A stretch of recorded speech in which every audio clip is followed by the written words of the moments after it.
welcoming to the ballpark today our charity partners, the folks from the Kiwanis Club of the Cascadera.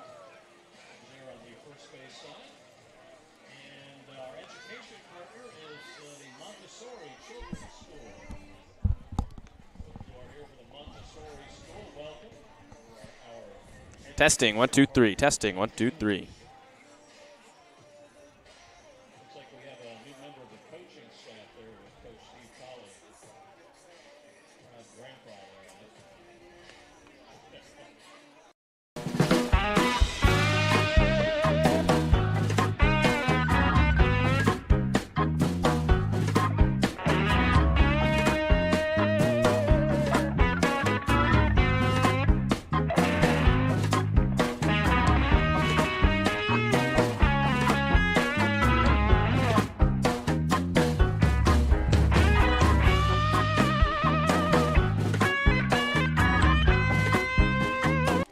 On an 81-degree evening, we welcome you into Sinsheimer Stadium for SLO Blues baseball. Tonight, the Blues play host to the visiting Academy Barons for the start of a 2-game series. Hello, everyone, and welcome into the broadcast booth. I'm Jack Smith. Nate Mills will join me in the fourth, but before that, we've got the Blues and the Barons, game 1 of 2 in the second series between these two teams so far this summer, and the Blues coming off of a 2-game sweep at the hands of the Arroyo Seco Saints. A chance for them to turn things around today against the last-place Barons, who come into this one at 4-18. The Blues have dropped to 9-12 in league play, so these are the 5th and 6th place teams right now in the South. A chance for the Blues to make up a couple games as they now trail the Oaks and the Saints, and for the first time since the All-Star break, the Blues are out of a playoff spot. So they need some wins, and they need them quick. Only about a couple weeks more to go in the season. So a chance for the Blues to beat up on an opponent that's only 4-18 this year. We'll see if they can do it when we come back on this side of the break.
The Blues are taking the field, and baseball is right around the corner. We're going to let you take a listen as the national anthem rolls in here at Sinsheimer Stadium, and first pitch on the way. Batting fifth for the Blues, wearing number 41, and hailing from UC Davis, it's Jason Hansen. And it's number 43 from St. Mary's College, Giovanni Blanchett. Batting seventh for the Blues, wearing number 1 from Monterey Peninsula College, Jake Hixenbaugh. Batting eighth from San Jose State, wearing number 30, it's Jariah Lewis. And batting ninth, number 25 from Cal State Bakersfield, Jacob Ruley. Starting pitcher for today's ball game from the University of Washington. He's the right-hander wearing number 46, Grant Cunningham. Blues are led by Dean Traynor, Steve Colley, Brian Traynor, Rene Regalado, and Max Rober. And out on the field with our SLO Blues today are our Blues buddies, the SLO Blue Jays. Now, ladies and gentlemen, we are pleased to welcome some members of the Central Coast Youth Chorus, whose mission is to help build lasting friendships while instilling the values of commitment, personal, and social growth. Here are the ambassadors of the Central Coast Youth Chorus. We ask you to please stand and remove your hats as they sing the national anthem.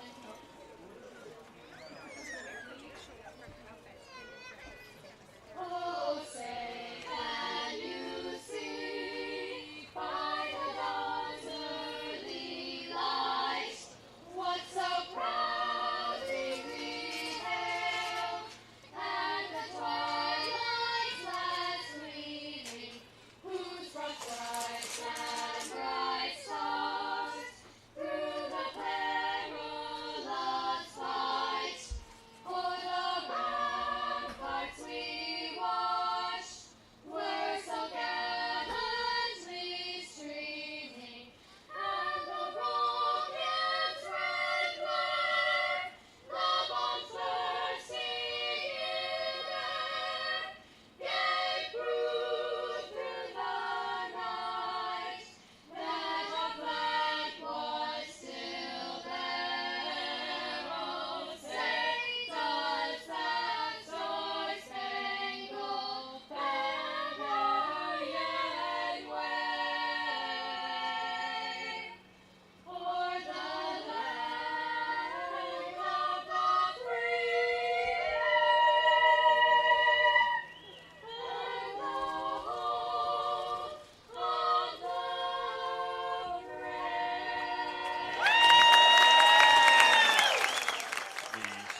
Let's hear it for the Central Coast Youth Chorus, who sing tonight's national anthem, and we're ready for baseball here on the SLO Blues streaming network. Here's the starting lineup for the visiting Academy Barons. It starts with Kamau Neighbors, the switch-hitting shortstop from CSUN. He leads things off, and he's followed by Thomas Williams, the Santa Ana College second baseman, who hits second. Julian Boyd, the left fielder from Colorado Mesa, hits third, a .438 average for Boyd.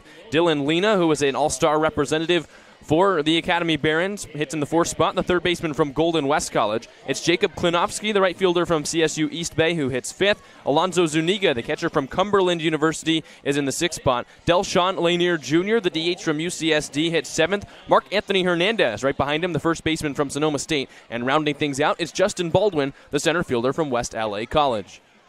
On the hill for your San Luis Obispo Blues, with a team leading 25 2/3 innings, it's Grant Cunningham, 6'3", 220-pound right-handed pitcher from the University of Washington. Cunningham's got a 6.31 ERA, 14 strikeouts in 25 2/3 so far, 8 walks, 8 hit by pitches, which are uncharacteristic for him, but he's had a couple of great starts for the Blues. One of them came against the Barons, which was definitely the best that we have seen Grant Cunningham this year. He was going for a complete game in that one, fell just short, and the Blues ended up losing that game. This is a second series between the Barons and the Blues so far this summer. The first one, a 1-1 split, and both games were razor thin.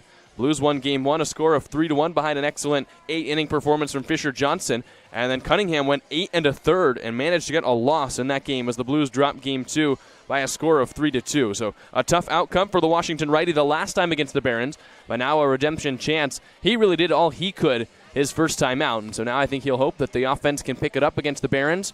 And the Barons, a team that have struggled so far this summer, just a 4-18 record. Blues stand at 9-12. And these are the 5th and 6th teams in the standings in the CCL South, as the Blues have dropped out of a playoff spot into the 5th spot in the standings with a 9-12 record, 7 games back of first. What you would call most likely a must-win game for the Blues, and it comes against an opponent that has surrendered a lot of losses, so you would hope that the Blues are able to come on top of this one, and a series that if the Blues can sweep could change the season around. If they're not able to win these games, you could see the end of the season. There's only a couple of weeks left. This could put the Blues in a big hole. So that's where you get the must-win aspect of this series. As Grant Cunningham finishes his warm-up pitches, prepares to face Neighbors, Williams, Boyd here in the first. Barons and Blues in front of another nice crowd here at Sinsheimer Stadium. 80-degree evening as we're just past 4:05. Just another gorgeous day. This is Kamau Neighbors, the shortstop from CSUN. Neighbors hitting .319 with 4 runs batted in so far this summer.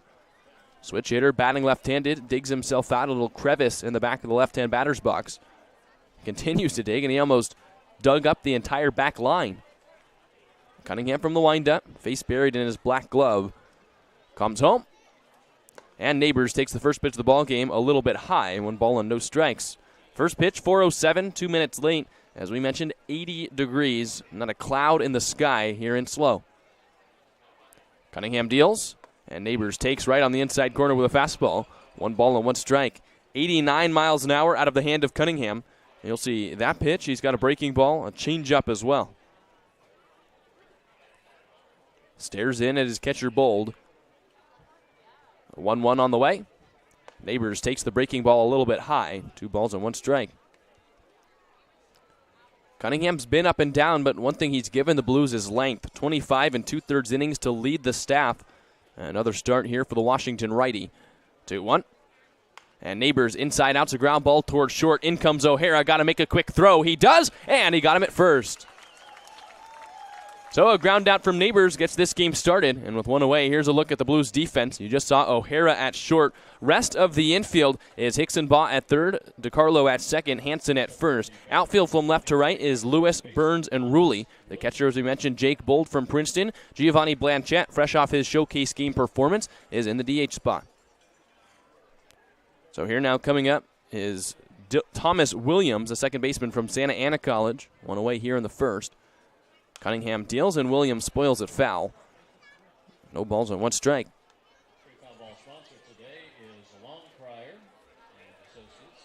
Blues have lost 2 straight coming out of the break after entering that showcase game break with a 3-game win streak. So a tale of 2 streaks, and they're trying to stop this skid with this game against the Barons and a quick 0-2 count here in the first.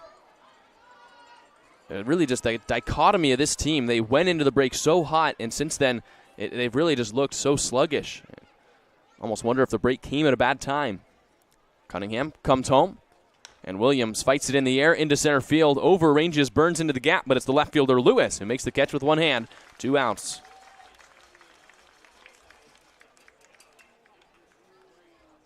So with 2 away, it'll be Julian Boyd, the left fielder from Colorado Mesa. Boyd, a .438 average, 2 runs batted in so far this summer. He's only played in 4 games, but he's got 7 hits and 16 at-bats. 2 walks, 2 runs batted in, also a stolen base. Boyd has come in, the left-handed outfielder, made a quick impression on the Barons. 2 away in the first. Cunningham sets, kicks, and deals. And that pitch is on the outside corner with a fastball, no balls and 1 strike.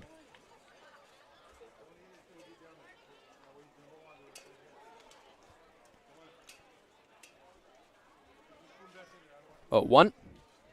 Swing and a miss. Big breaking ball atop the zone. And Boyd swings right through it. So quickly, no balls and 2 strikes. 2 away here in the first as the Blues look to go 1-2-3 against the Barons. Cunningham stares in for his side. He nods. He's got it. A long pause. He brings it home. Boyd strikes out swinging.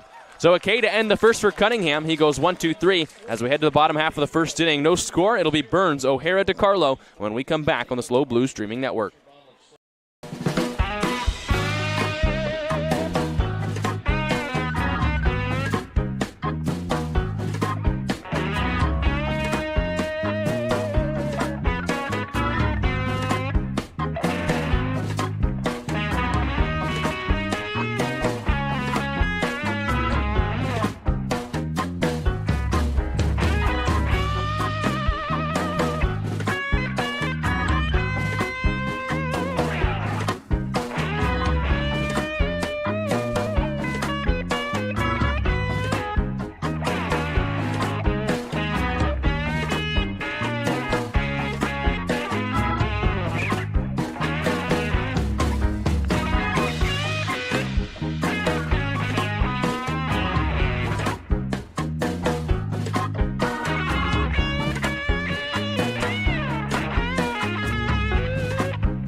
We welcome you back here to baseball on the SLO Blues streaming network. Here's the Blues lineup here in the bottom of the first. Nin Burns the second leads off, the center fielder who recently entered the transfer portal. He's in the leadoff spot. Cade O'Hara moves up all the way from ninth. He'll hit second, the shortstop from Texas. Sam DiCarlo, the second baseman from Washington, hits third. Middle of the order is Bold, Hansen, and Blanchette. And then it's Hicksonbaugh, Lewis, Ruley to round things out. So the Blues trying some new things. You've got normal mainstays at the top of the order down at the bottom, and you've got guys that are routinely hitting 8 and 9 that have been moved up the order.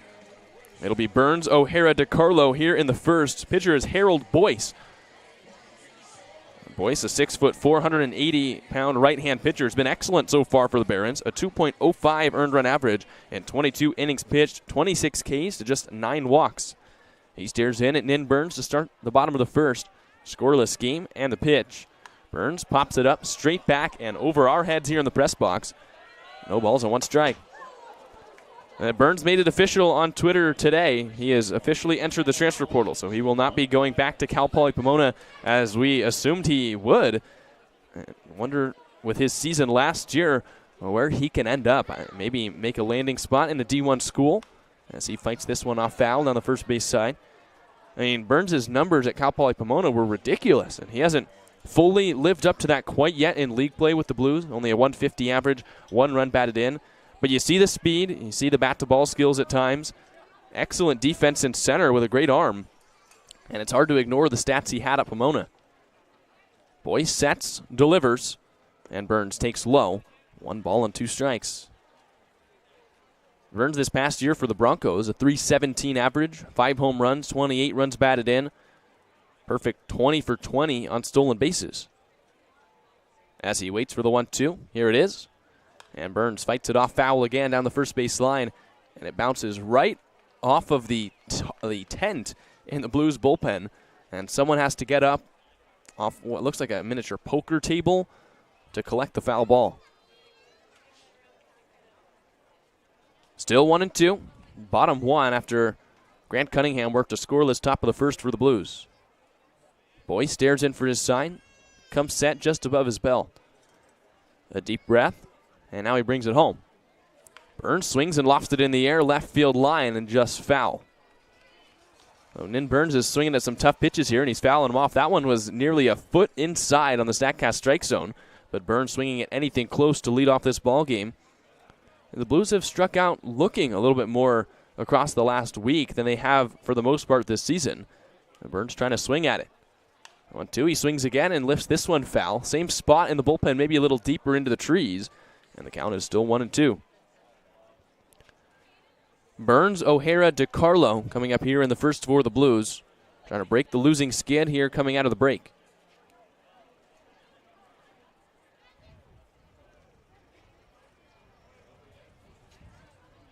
One and two the count, nobody out. As Boyce, with a long pause, finally brings it home. And Burns takes in the dirt. 2 balls and 2 strikes. That was a changeup, 77 miles an hour, and a nice block from Zuniga, the catcher. Now 2-2.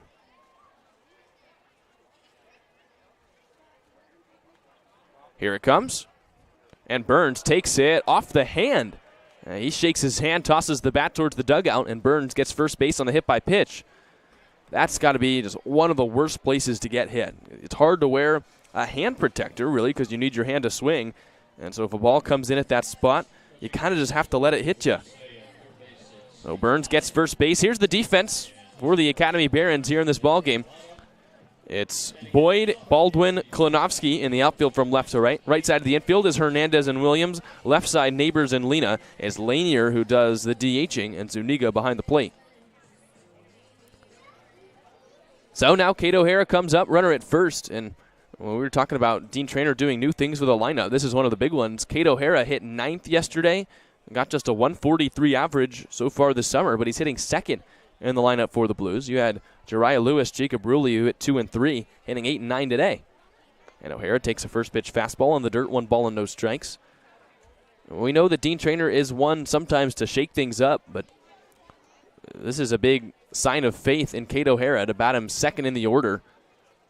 We really haven't seen O'Hara since maybe his first game bat above that bottom 3rd. 1-0 as Boyce worked from the stretch for the first time. He picks to first, and Burns dives back in. Burns is 9 for 13 on stolen base attempts so far this summer, so makes sense that Boyd will want to check on him. Good speed on the base paths for the Blues here in the bottom of the first.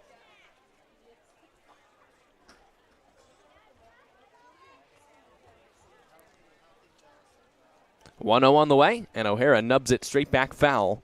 1 ball and 1 strike. And maybe for O'Hara, he's only gotten 28 at-bats so far in league play, only had 7 at-bats at Mater Dei. And we've seen the defense. Maybe it's just taken him a little bit more time getting some live at-bats to fully get comfortable. Who knows, maybe it was an impressive batting practice round, a couple straight days where he was hitting the ball well, that Dean Traynor wants to move him up the lineup.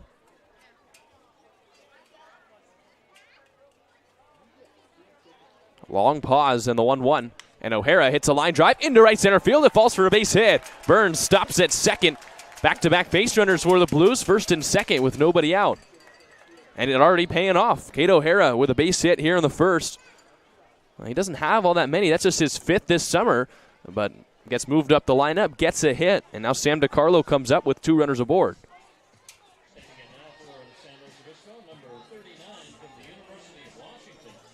Maybe Dean Traynor knows something we don't, and that would make a lot of sense. Tons of baseball experience. He's coached everywhere from the minor leagues to the major leagues to across the pond, across the world. He's been everywhere, seen everything. And already a nice move, moving Cade O'Hara to the 2 spot. First hit for the Blues here in the first inning. Burns at second, and O'Hara at first, and the pitch is outside to Sam DiCarlo. DiCarlo, the second baseman from Washington, a .237 average, a home run, 6 runs batted in so far in the league summer.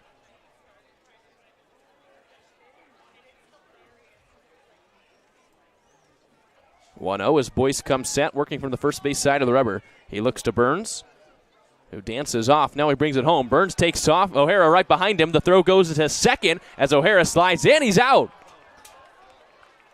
A nice throw from Zuniga to get the trail runner here in the first. O'Hara's retired. Burns gets third.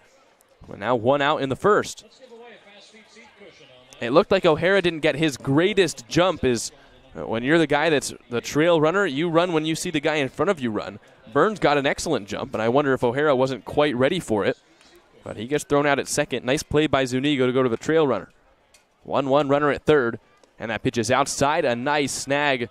It bounces right off the glove of Zuniga, who slid to his right. That might have saved a run. The count has been changed here on the scoreboard. It's 3 balls and no strikes. Originally, they said that the pitch that Zuniga threw O'Hara out on was a strike. So a 3-0 count on Sam DiCarlo. Burns leads off first. Boyce back in the windup. A pause and a pitch. And Sam DiCarlo takes low, and that's a 4-pitch walk. So now first and third for the Blues with 1 away. And Jake Bold, the catcher from Princeton, comes up. This is a situation where across the 3-game win streak, the Blues would score a run. And across the last 2 games on the losing streak, the Blues haven't scored. You got a runner at third, less than 2 outs, a situation where, as a batter, you're trying to poke something into the outfield. If you can't pick up a hit, you want to at least score a run with a sacrifice fly, hit a ground ball to a spot where, in this scenario, a double play can't be turned and the Barons can't come home. We'll see if a change in fortune is in the cards today for the Blues. Pitch on the way, and Bold takes high and out.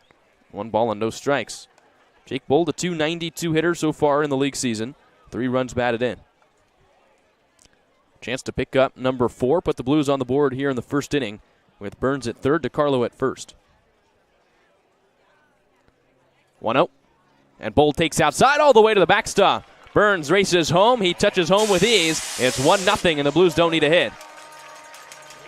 Just a simple, wild pitch puts the Blues on the board. A 2-0 count and a 1-0 lead.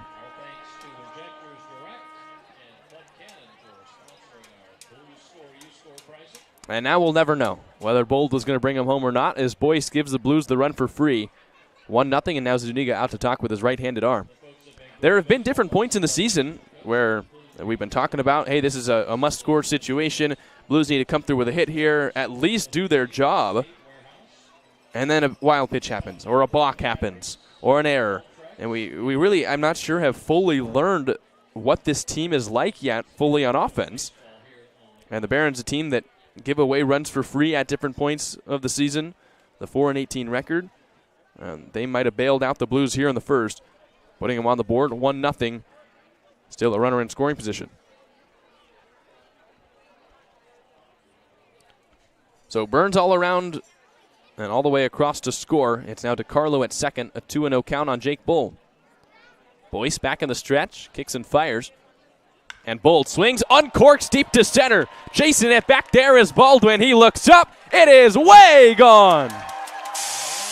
Jake Bold, his first league home run, and it's 3-0 here in the first.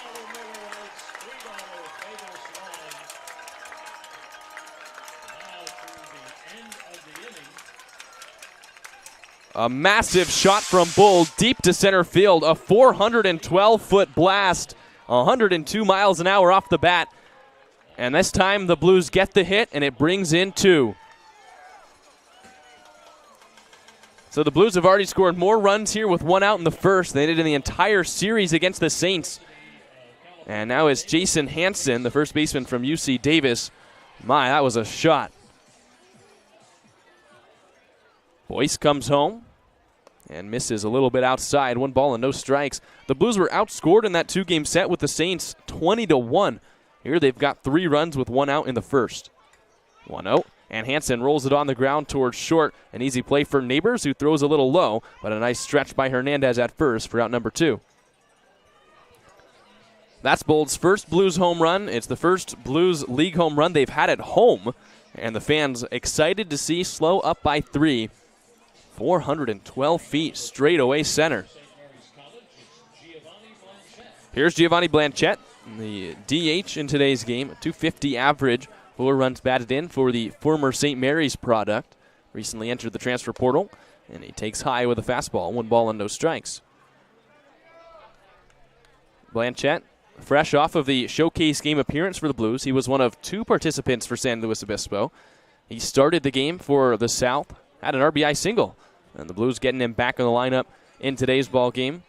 And he's trying to carry that over into the rest of this league season. He's just 1 for 12 across his last 4 games, but maybe a little momentum picked up against the rest of the CCL All-Stars. 1-1 as he swings and misses, 1 ball and 2 strikes.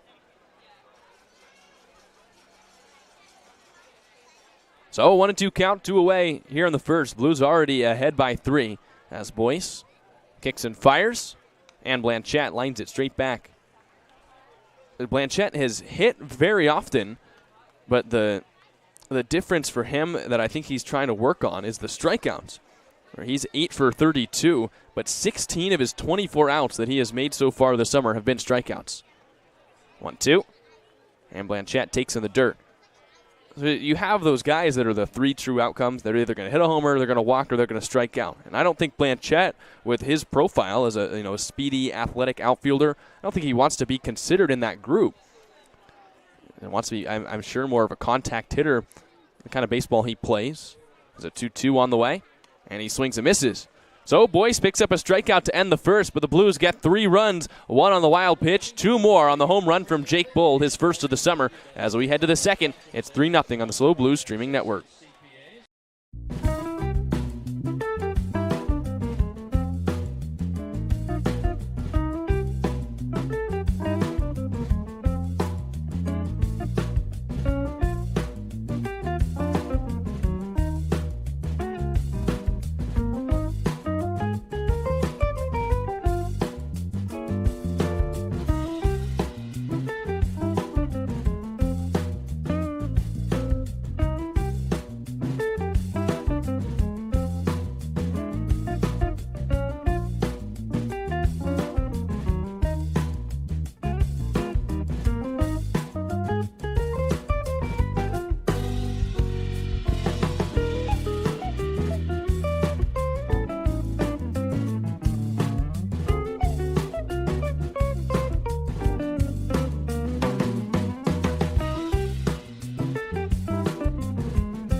4-5-6 due up for the Barons. The last time the Barons were up, it was a scoreless game where the Blues score 3 runs in the first, highlighted by the home run from Jake Bold, the catcher from Princeton. So a 3-run lead for the Blues as Grant Cunningham retakes the hill. He stares in at Dylan Lena, a third baseman from Golden West.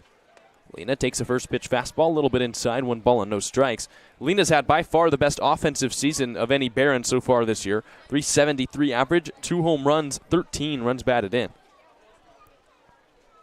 A 1-0 count as Cunningham deals, and Lena chases the fastball up high, 1 ball and 1 strike. Lena was a representative for the Barons not only in the showcase game, but also in the home run derby. We saw him in the 2-game series here. He launched some balls deep to the outfield. It didn't quite put him over the fence here as he hit him to some deep parts of the yard, but he was just peppering the walls, had a couple of doubles in that series. A 1-2 count as Cunningham works on the windup. He brings it home, and Lena fights it into right field. It's a line drive base hit. First of the day for the Barons as Rulli boots it around in right field, but Lena stops it first with a leadoff single. So Lena just continues to hit, especially against the Blues. And with nobody out here in the first, a runner at first, and it's Jacob Klinowski, the right fielder from CSU East Bay. Klinowski, a 262 average, home run, 12 runs batted in. Part of that power middle of the order for the Barons. Lena and Klinowski have just done some real damage in the Barons order. And you look at some of the averages up and down the lineup, and you wonder how the Barons have only won the 4 games.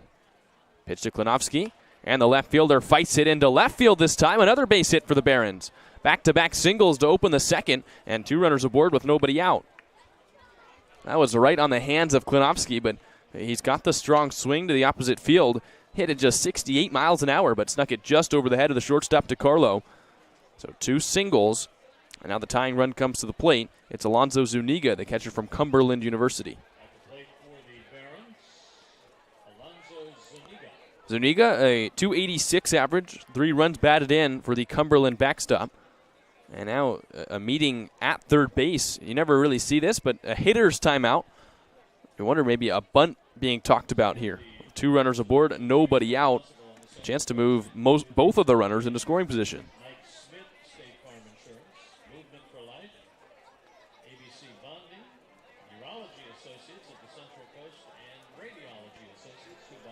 So now Alonzo Zuniga steps up to the dish. Right-handed hitter against the right-hander Cunningham. Working from the stretch, 2 runners aboard. It's Lena at second, Klinowski at first. Cunningham sets just above his Navy belt. After a look to second, he brings it home.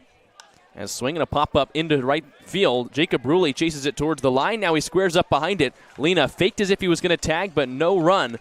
And so it's a non-productive out from Alonzo Zuniga, 1 away here in the second. No bunt, instead a first pitch swing and a pop-up into right. So now it'll be Delshawn Lanier Jr., the DH from UCSD.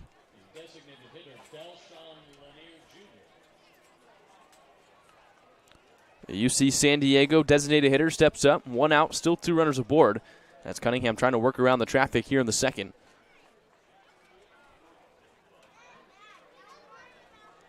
The righty looks to second. Now he brings it home. And that's a big swing and a foul right back to the screen.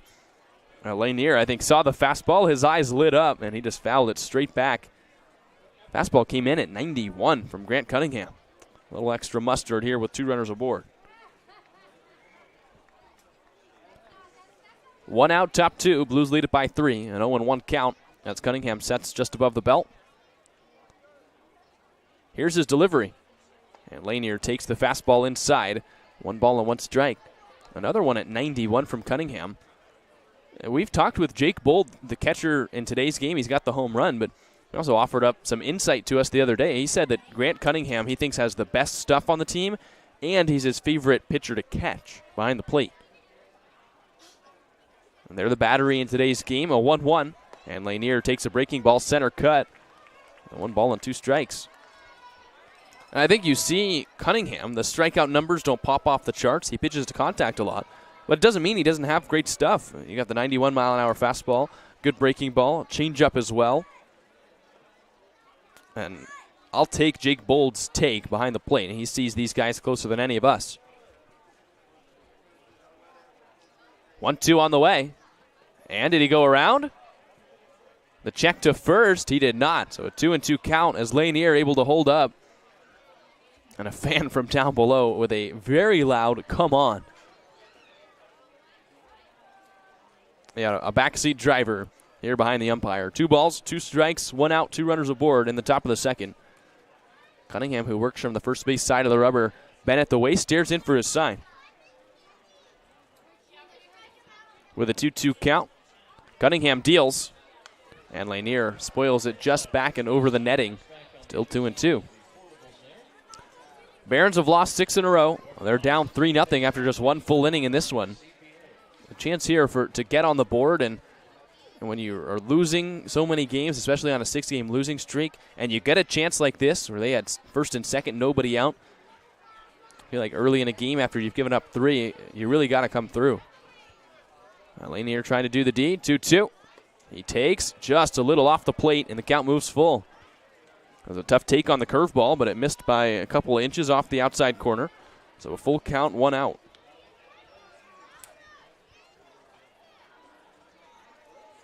Lena and Klonowski both have not even attempted to steal a base so far this summer. A decent speed at both bases. Cunningham looks to second. Here's his payoff pitch. Lanier fights it into right. In comes Jacob Ruley, who camps under it, makes the catch, and doesn't have to throw. No tag from Lena at second. So a nice battle there from Cunningham. Picks up out number 2.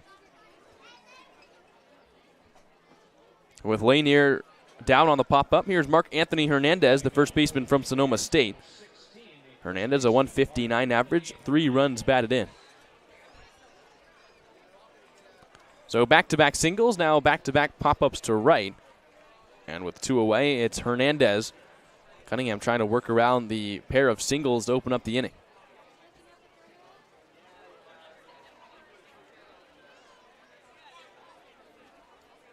Oh, whoa. That pitch is right there on the outside corner. A nice slider out of the hand of Cunningham. 78 miles an hour. And right there for strike 1. Hernandez trying to reach for Baldwin on deck as the Barons try and get on the board after allowing 3 in the first.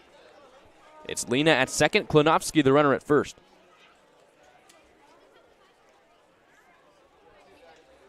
Cunningham delivers. And that pitch is inside. Hernandez had to scoot out of the way. 1 ball and 1 strike.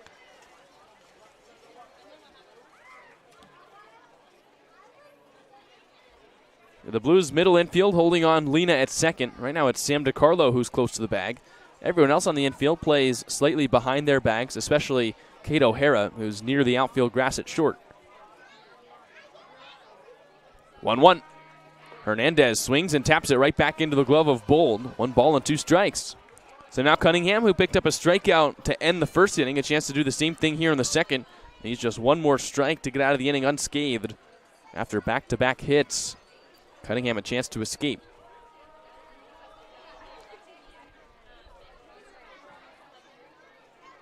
One and 2 the count, 2 outs, 2 runners aboard. Cunningham brings it home, and that's fouled straight back off the tip of the webbing of Bold and then off the net. 1 and 2 still. Hernandez led Sonoma State in batting average in his first season with the Seawolves. He was the only batter above 300 as he hit 350 across 38 games. Home run, 13 runs batted in, but just the 159 average coming into this game in CCL play. Another 1-2. Bounced on the ground towards second. DiCarlo plays the hop off the lip, goes the easy way to second base in time for the final out of the inning. So 2 hits to open the inning for the Barons, but they do not bring across a run as we head to the bottom of the second. Still 3-0 on the SLO Blues streaming network.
It's the bottom third of the order for the Blues in the bottom of the second.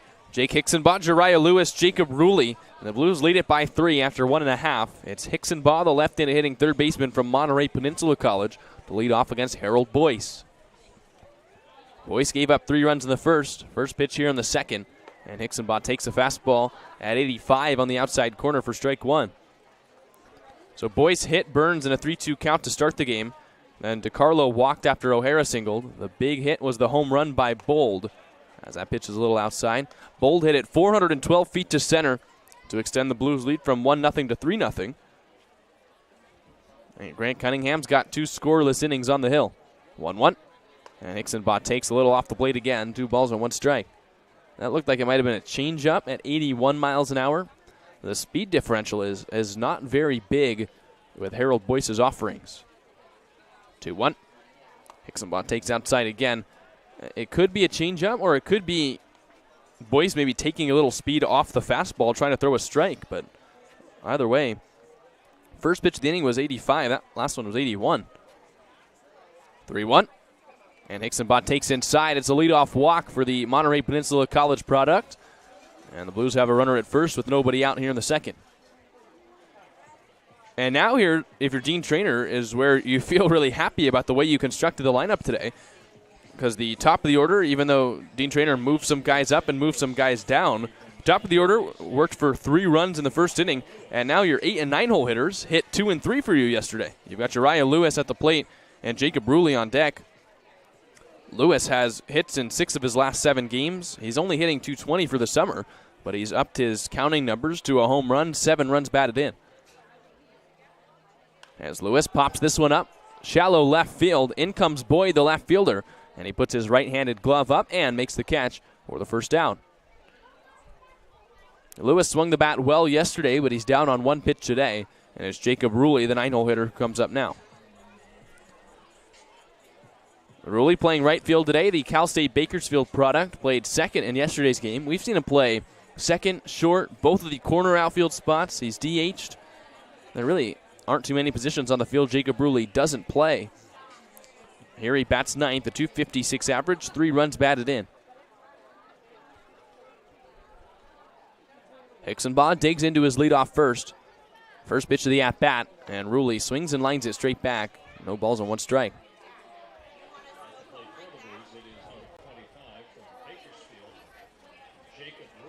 Ruley hit north of 300 in his first season at CSU Bakersfield. 4 home runs as he hit .304 across 21 starts, 32 total games played. One of the better averages on the summer so far for the Blues. Has an 0-1 on the way, and Ruley takes it high, 1 ball and 1 strike. I mean, we've really seen Ruley come into his own recently. He's played great defense, primarily in the outfield. Swinging the bat well, stealing bags. He's a perfect 10 for 10 on stolen base attempts. 1-1. And Ruley takes low. Back pick attempt from the catcher Zuniga, and Hickson-Baugh barely gets back in. The Dirty's up the white pinstripe as the pitch was a little bit high, but Zuniga a quick snap throw. 2-1 count. Blues are in the white pinstripe uniforms. One of the more, I think, beloved uniforms among everyone here at Sinsheimer Stadium. You have the retro throwback pinstripes and the grays for the Academy Barons. 2-1 as Ruley takes a pitch right at the top of the zone. Fastball at 85, 2-2. Grays for the Barons with navy hats, a red B in a script logo on the hat. Yeah, the gray pants, navy socks. Boyce comes set, 2-2 the count. 1 out here in the second. Picks to first, and Hickson-Baugh dives back in and just barely gets under the tag of Hernandez, the first baseman. So Hickson-Baugh's got to be careful over there. 2 close plays at first. Middle infield double play depth. Trying to turn 2 as Ruley takes in the dirt. 3 balls and 2 strikes. On deck is Nin Burns, the leadoff hitter. Burns was hit by a pitch and scored a run back in the first inning.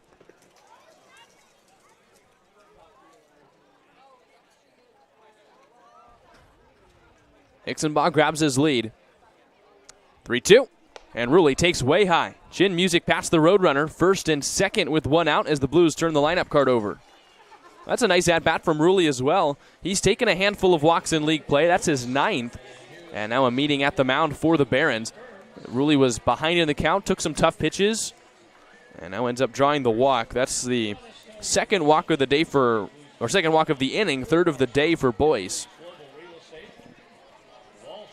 Second time through the order now as Burns will come up.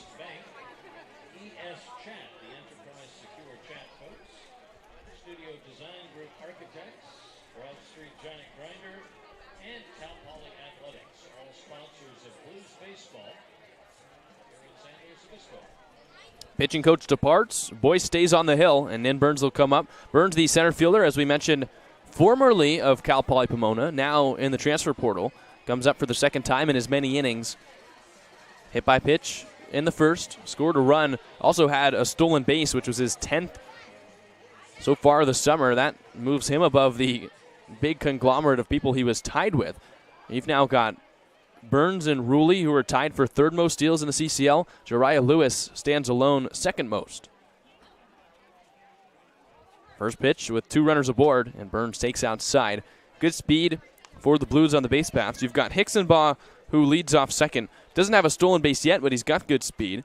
And Jacob Rulli, as we mentioned, a perfect 10 for 10 on stolen base attempts so far this year. He stands at first. 1-0 the count on the Blues center fielder. Boyce looks back. Hicksonbaugh now brings it home. And Burns hits a liner into left, right at the left fielder Boyd, who collects it for out number 2. So a nice sting from Nin Burns, but nothing to show for it. 2 away here in the second. 100 miles an hour off the bat of Burns, and he takes the long walk back to the dugout. One of the harder things to swallow as a hitter. When you know you hit it well, there's nothing you can do about it. So here's Cade O'Hara, the shortstop from Texas, launched up into the second spot of the order by Dean Traynor. Rewarded him with a hit in his first at-bat. Was eventually thrown out trying to steal second, but Cade O'Hara comes up for a second time, 1 for 1 on the day. RBI opportunity for O'Hara, who does not have a league run batted in. 2 runners aboard, 2 out. Boyce steals, and O'Hara swings over the changeup, 80 miles an hour, no balls and 1 strike.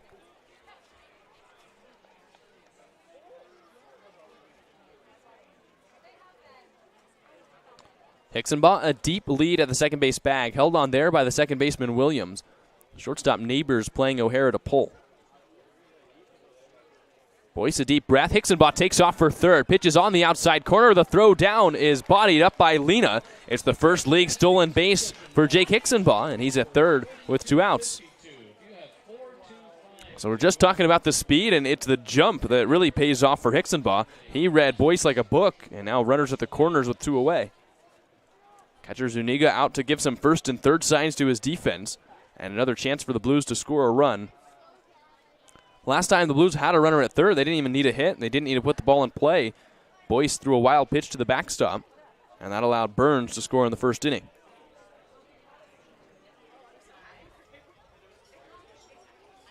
(1-1) on O'Hara. Pitch on the way, and O'Hara pops it up foul on the first base line, 1-2. So you've got Hicksonbaugh at third, Jacob Rulli, the runner at first. 2 outs here in the second inning as the Blues try and add to their lead. Cade O'Hara now hitting above 150, that average rising over the last couple weeks. Another hit here would put the Blues up 4-0. 1-2.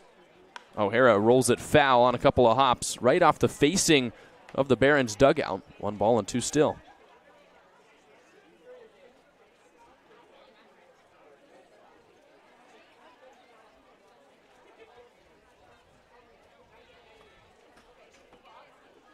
Still 1-2. 2 outs, 2 aboard. Boyce with a deep breath. He brings it home. O'Hara pops it up deep into right field. Klonowski, the right fielder, backs up. Now camps under it. And with one hand, collects out number 3. We're through 2 full. It's 3-0 on the SLO Blues streaming network.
9-1-2 coming up for the Barons, a 3-run Blues lead. It's Baldwin, Neighbors, and Williams as Cunningham stays on the hill for the Blues.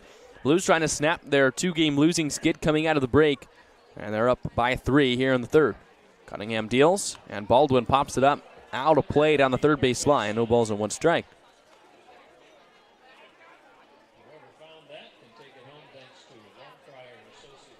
Baldwin, you don't see this often in a 9-hole hitter, but hitting .310. 2 runs batted in for the center fielder from West LA College, and the 0-1. Baldwin takes it high. 1 ball and 1 strike. Well, a lot of the times, just kind of normal baseball, is you got the better hitters at the top of the lineup and the worst hitters at the bottom, but Baldwin has been excellent this season. Maybe a second leadoff man for the Barons. So he takes high again here with a fastball. 88 out of the hand of Cunningham, 2-1. 5 foot, 980-pound left-handed hitting outfielder. Baldwin hit .280 this season at West LA College. 2-1. He hits this one right through the legs of Grant Cunningham, right over the bag. Kate O'Hara, the sling throw in time to get him. That went right through the wickets of Cunningham, but O'Hara was right there to gobble it up. 1 out here in the third. And Cunningham put his glove down to field it, and it stayed a little bit lower off the mound, went right through his legs, past the Navy socks, and O'Hara had to play it right in front of the bag. So an eventful first out here in the third, and we're back to the top of the Barons order. It's Neighbors, Williams, starting with Kamau Neighbors, a shortstop from CSUN. Switch hitter batting left-handed. Neighbors grounded out to short to start the ball game. He squares to bunt, lays down a drag down the first base line. Cunningham grabs, tries to get to the bag as Neighbors slides in. It's a base hit on the bunt. A perfect drag bunt, and Cunningham had to give his best effort to collect the ball, but once he did, no chance to get the out at first because Hansen was going for the bunt as well. So a runner at first with 1 out. Just a race to the bag between Neighbors and Cunningham, and the shortstop from CSUN a little too much speed. So a bunt base hit, and here's Thomas Williams, the second baseman from Santa Ana College. Williams hit a fly ball to left his first time up. He's 0 for 1.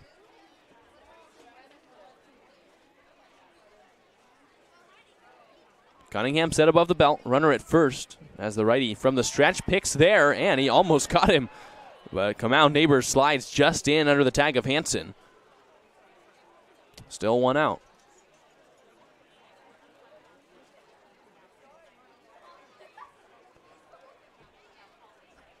Another pick to first, and this time it's not all that close. Neighbors slides in. Hansen not even a chance to lay down the tag. The shortstop from CSUN, he's 4 for 8 on stolen bases so far this year. So he's got speed. We just saw it on the bunt. But not a guy that's been all that successful in stealing bases. And you'll see that sometimes. You'll see fast players that stealing bases just isn't their MO. Or maybe they don't get the greatest of jumps. They're not all that great at reading moves. Not every fast guy can steal, and I think that's been the case with Neighbors so far in the league season. See if he goes here. First pitch to Williams, and Williams bounces it up the middle, off of the glove of O'Hara into center field. No stop for Neighbors as he rounds second, heading to third. Burns drops the ball in center and just gets it back in time. Neighbors had to slide into third. If not, he might have continued to range around the third base bag. So the Blues catch a break, but it's another hit for the Barons. Runners at first and third with 1 out. It's not the first time we've seen that happen in Burns so far, even this week. Our game against the Arroyo Seco Saints in Pasadena.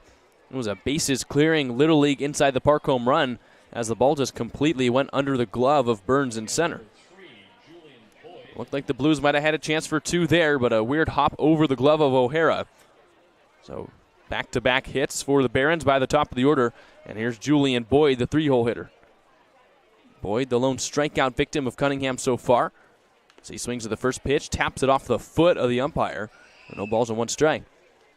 Boyd, the left fielder from Colorado Mesa, still hitting above 400 on the season. A chance here to put the Barons on the board for the first time. Runners at the corners, 1 away.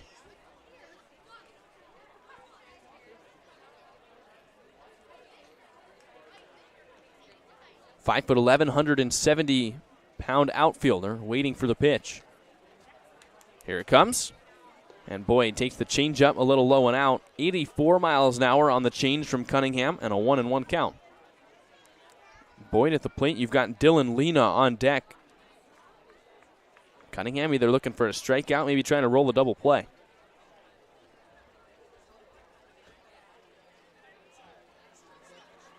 1-1. And boy, did he go around on a changeup outside. He did not. 2 balls and 1 strike. He wanted to, and that pitch was well outside. But the left fielder from Colorado Mesa able to check his swing. So the count 2-1. 1 away, runners at the corners. 3-0 lead for the Blues here in the top of the third. The Washington righty working through traffic yet again. He deals 2-1. And Boyd takes a fastball off the plate inside. 3-1 the count. There were 2 base runners last inning against Cunningham as well, as Lena and Klonowski both started the second inning with singles. But after that, Cunningham retired the next 3 batters. Here, back-to-back hits, runners at first and third. A chance here to load the bases for Boyd. 3-1. Boyd swings and taps it foul towards the Blues dugout. And it's right off the hand of Dean Traynor, who's standing in the doorway. Or that's Steve Tolley. Hard to tell from here. It is Dean Traynor. He was standing right in the doorway. The foul ball went right at him. And he put his hand up to try and make the barehanded play, and he lost his pen in the process. But back to baseball. 3 balls, 2 strikes, 1 out. Big strikeout spot here for Cunningham. Long pause, he deals. And Boyd shoots it foul the other way. So the count's still full. Boyd, 2 runs batted in so far in the league season. 1 here would put the Barons on the board, trying to cut into this Blues lead. SLO scored 3 runs in the first. The Barons have had now 4 base runners combined over the last 2 innings.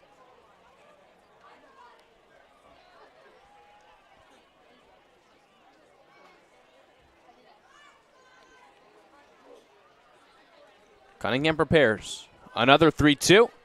And Boyd bounces it off the plate. Long run for Cunningham, and the Blues let it roll foul.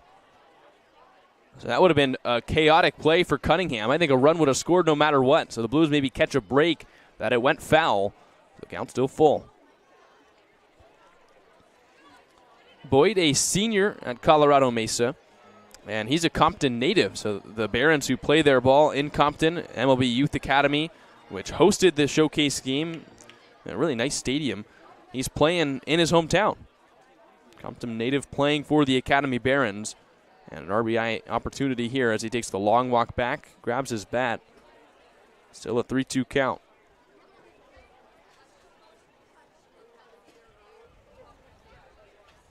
Neighbors, the runner at third. Great speed there. Williams, good speed as well at first.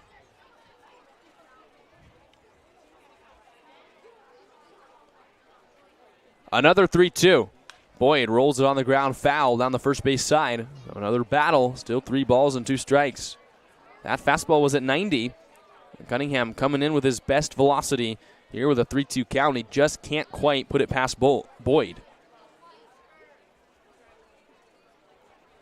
Middle infield double play depth for the Blues, trying to turn 2, get out of the inning.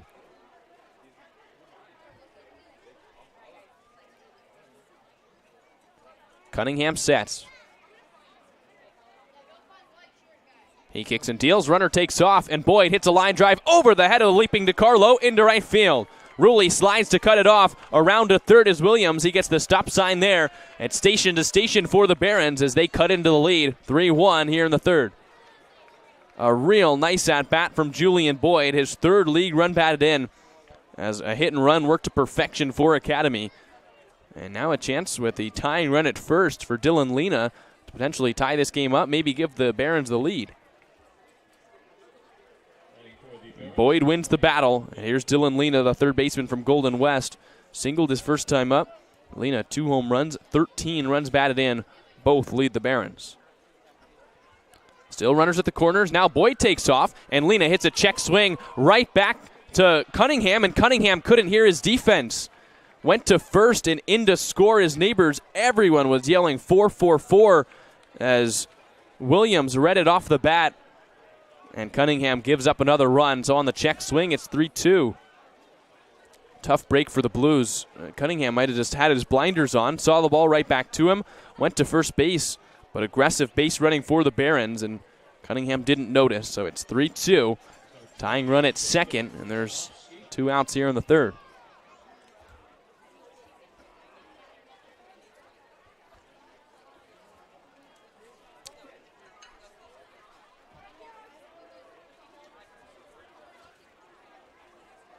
Here's Jacob Klinowski, the right fielder from CSU East Bay. 12 runs batted in, looking for another here to tie the game. Barons now have 5 hits in this ball game. As Klinowski rolls it towards first, in comes the first baseman Hansen, who plays it stepping on the bag, and it's a foul ball. The base umpire didn't make a call. It was the home plate umpire who had to make it himself, and they say that Hansen fielded it in foul territory. So no balls and 1 strike. That would have gotten the Blues out of the inning. Hansen had his foot planted on the base and the other foot, I believe, in foul territory. So foul ball. Lena's 12 runs batted in trail only Dylan Lena, who now has 14 after his check swing RBI. 2 big run producers in the middle of the order for the Barons. 2 outs, a runner at second, now a 3-2 game. Cunningham looks to second, comes home. The pitch is high, 1 ball and 1 strike.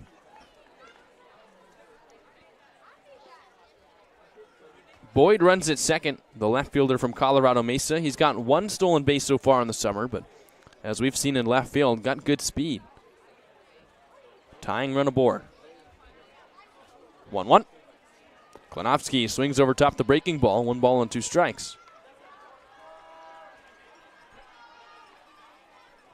Cunningham a strike away from getting out of the third. 2 runs across in this inning so far for the Barons. A chance to tie it up with Boyd at second. Cunningham shakes a 1-2 sign from Bold. Another shake of the head. Now he nods. Set at the belt. Boyd the runner at second. Cunningham delivers, and Klinowski takes in the dirt. Bold has to stand up to block it. It's 2 balls and 2 strikes. That's an important block there from Bold. It keeps Boyd the runner at second at the second base bag instead of at third, where you got a runner at third, anything can happen. Wild pitch, pass ball. A little dribbler on the infield. Now, a runner can score in many ways, so important to keep the tying run at the second base bag, and that's exactly what Jake Bold did. 2-2 the count, 2 outs, runner at second. 3-2 game here in the third.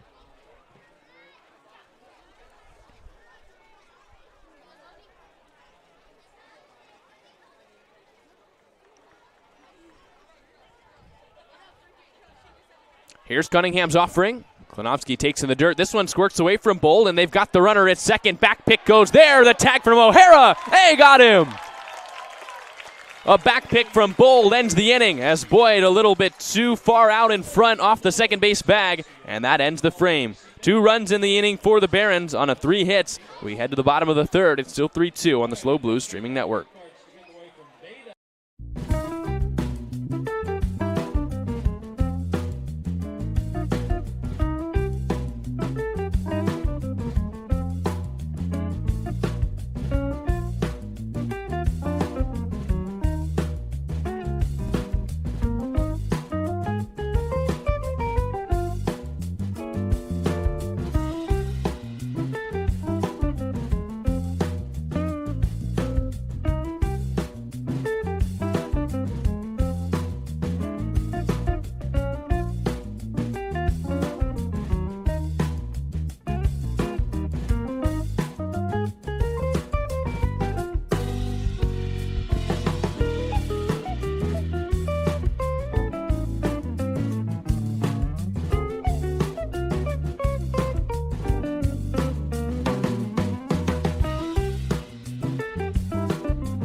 Two runs for the Barons in the top half of this inning means it's only a 1-run lead for the Blues, and the offense comes back up trying to answer. It's Sam DiCarlo, Jake Bull, Jason Hansen to lead off this inning for the Blues. Harold Boyce, the right-hander for the Barons, stays on the hill.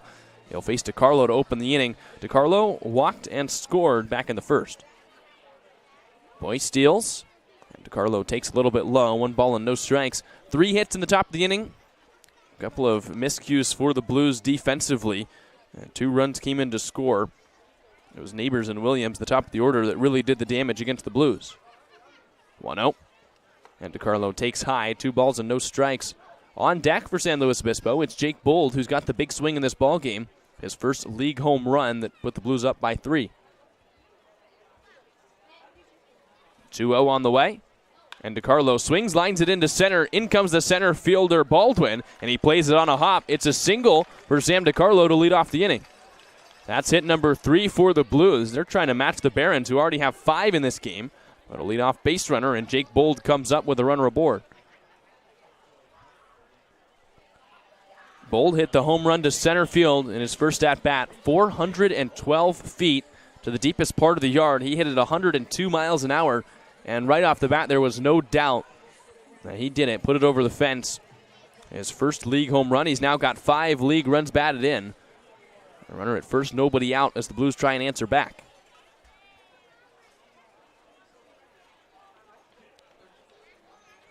First pitch from Boyce. And Bold takes a fastball in the outside corner.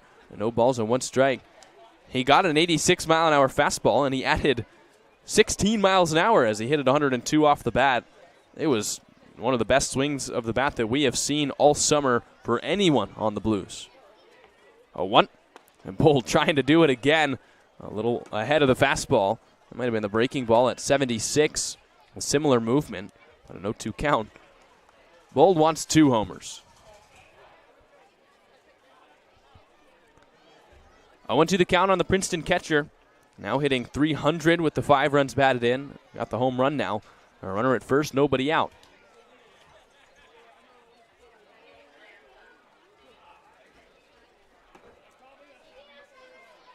A long hold. Here's the 0-2. And Bold chases at the breaking ball. Strikes out on 3 pitches. 1 away here in the 3rd. And Bold slams his bat down. Didn't want to go around at that pitch. A breaking ball that was well off the outside corner at 81. But Bold chases 1 away, and here's Jason Hansen. Hansen, the first baseman from UC Davis, came up right after the home run in the first. Hit a ground ball to short, in which he was retired, so he's 0 for 1. Runner at first here in the inning is Sam DiCarlo, who led off the frame with a single. He takes off for second, an epic jump, and he swipes the bag. 3rd stolen base for Sam DiCarlo, and a runner at second with 1 out for the Blues. And the catcher Zuniga just decided to frame the ball at the top of the zone. He had no chance to get DiCarlo there. A runner in scoring position for the Blues here in the 3rd. A 1-1 the count on Hansen as Zuniga was able to pull the strike. And Hansen takes high this time, 1 ball and 1 strike. So DiCarlo's now 3 for 4 on stolen base attempts in league play.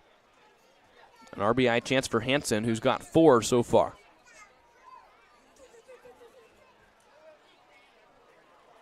1-1, 1 out. As Boyce takes a deep breath, another long hold, and he looks to second, back to DiCarlo. A no throw. Boyce consistently will come set, and he'll take a very long hold, and no Blue has called time on him yet. Even in his windup, he's got a long pause. 1-1. Hansen hits a line drive into left field. In comes the left fielder, Boyd. He slides, and it's by him. Sam DiCarlo on his way to 3rd. It's a hit for Jason Hansen. And there's 2 hits in the inning, 1st and 3rd with 1 out. It looked like a line drive off the bat, caught a little more air than I thought it was going to off of the lumber of Hansen. Got a little high up in the air, ended up being a perfectly placed bloop. Landed right in front of Boyd. So 2 hits in the inning for the Blues. And here's Giovanni Blanchette, a chance to knock it a run. Number 43, St. Mary's Giovanni Blanchette. So DiCarlo at 3rd, Hansen at 1st. Blanchette, the DH in today's ball game, struck out his first time up. Chance now to do a job, get the Blues another run. Boyce steals, and Blanchette takes a fastball right down the middle. No balls on 1 strike. Middle infield double play depth for the Barons. The shortstop Neighbors further away from the bag, expecting Blanchette to pull, but Williams lying hyper close to the bag. Pick goes to first, and Hansen dives back in. Hansen not a threat to steal. He's 0 for 1 on stolen base attempts so far.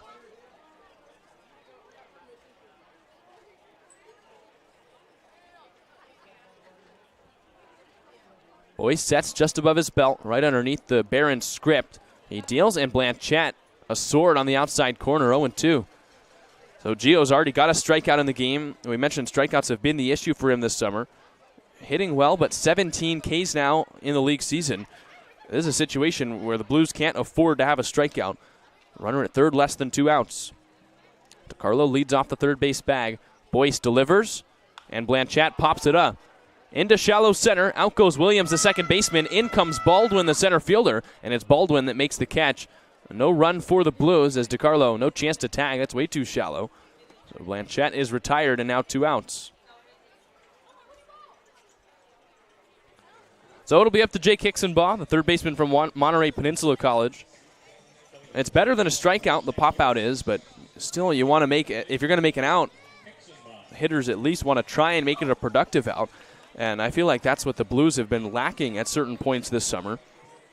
We've talked about it. Those situations, runner at third, less than 2 outs, that's where the great teams bring in a run almost 100% of the time. Hicksonbaugh walked, advanced to third back in the second inning. A lefty awaits the first pitch. Boyce, another long pause. Here it is. And it's off the outside corner. 1 ball and no strikes. And not only does Boyce's long pause ice the batter, it also ices the runners. You've got DiCarlo at third, ready to run on the crack of the bat, and Hansen, who has to figure out how deep of a lead he wants to take at first. Your legs can get cold when a pitcher's holding that long. 1-0, and this one more of a quick pitch, and it's right by Hicksonbaugh, 1-1. But props to Boyce. If the Blues aren't going to call time, he can really mess with their timing. It's one of the ways as a pitcher, even if you don't have great velocity, to give maybe an aid or an assistant to your stuff. Pick goes to first, and Hansen is back in. Another nice crowd is filed in here at Sinsheimer Stadium. The Blues lead at 3-2. Chance to add another here in the third. Boyce sets the belt. He brings it home. Hansen takes off. The pitch is outside. Throw all the way down to second. Hansen's in there, and coming in to score is DiCarlo. So Hansen is first league stolen base, and it brings in a run for the Blues. It's now 4-2 here in the third. You see the first and third calls often where teams will put on a sign. Sometimes there's a play to try and deke the runners out and get the guy at home. This time the Barons opt to throw all the way down, and Hansen just enough speed to get in there. The Blues now lead it again by 2. Another situation for the Blues where they don't need a hit. They got the home run earlier, but now a run is scored on that play and a wild pitch. 2-1. Hansen takes off for third now. Hicksonbaugh hits it to the other way. In comes the shortstop, Neighbors, and now he goes home. Hansen caught up in between home and third. It's the catcher, Zuniga, who chases him. The throw goes to Lena. Hansen falls to the ground. I don't think he was tagged. Hansen all the way to third as he evades the tag. What a move. There hasn't been an out call yet by either umpire. I don't think Lena tagged him at all. Hansen was running to third. He saw the ball on the ground and immediately made the turn from third to home. Neighbors the recognition to go home with the baseball, even though he only needed the force at first. And Hansen's base running might have helped the Blues keep this inning going. The umpires are going to convene. I really do not think that Hansen was tagged at all.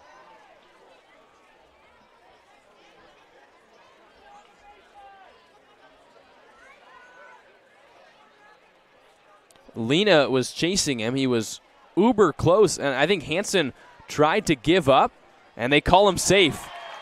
Hansen fell to the ground. He gives a celebration back to the dugout, and as he fell, Lena kind of overran him, reached his glove down, but made no contact. And so on a ground ball that would have ended the inning for the Blues, Hansen wiggles his way out of it, and now it's Jariah Lewis, a chance with 2 runners in scoring position and 2 outs. It's one of the most creative and athletic moves that we have seen all summer.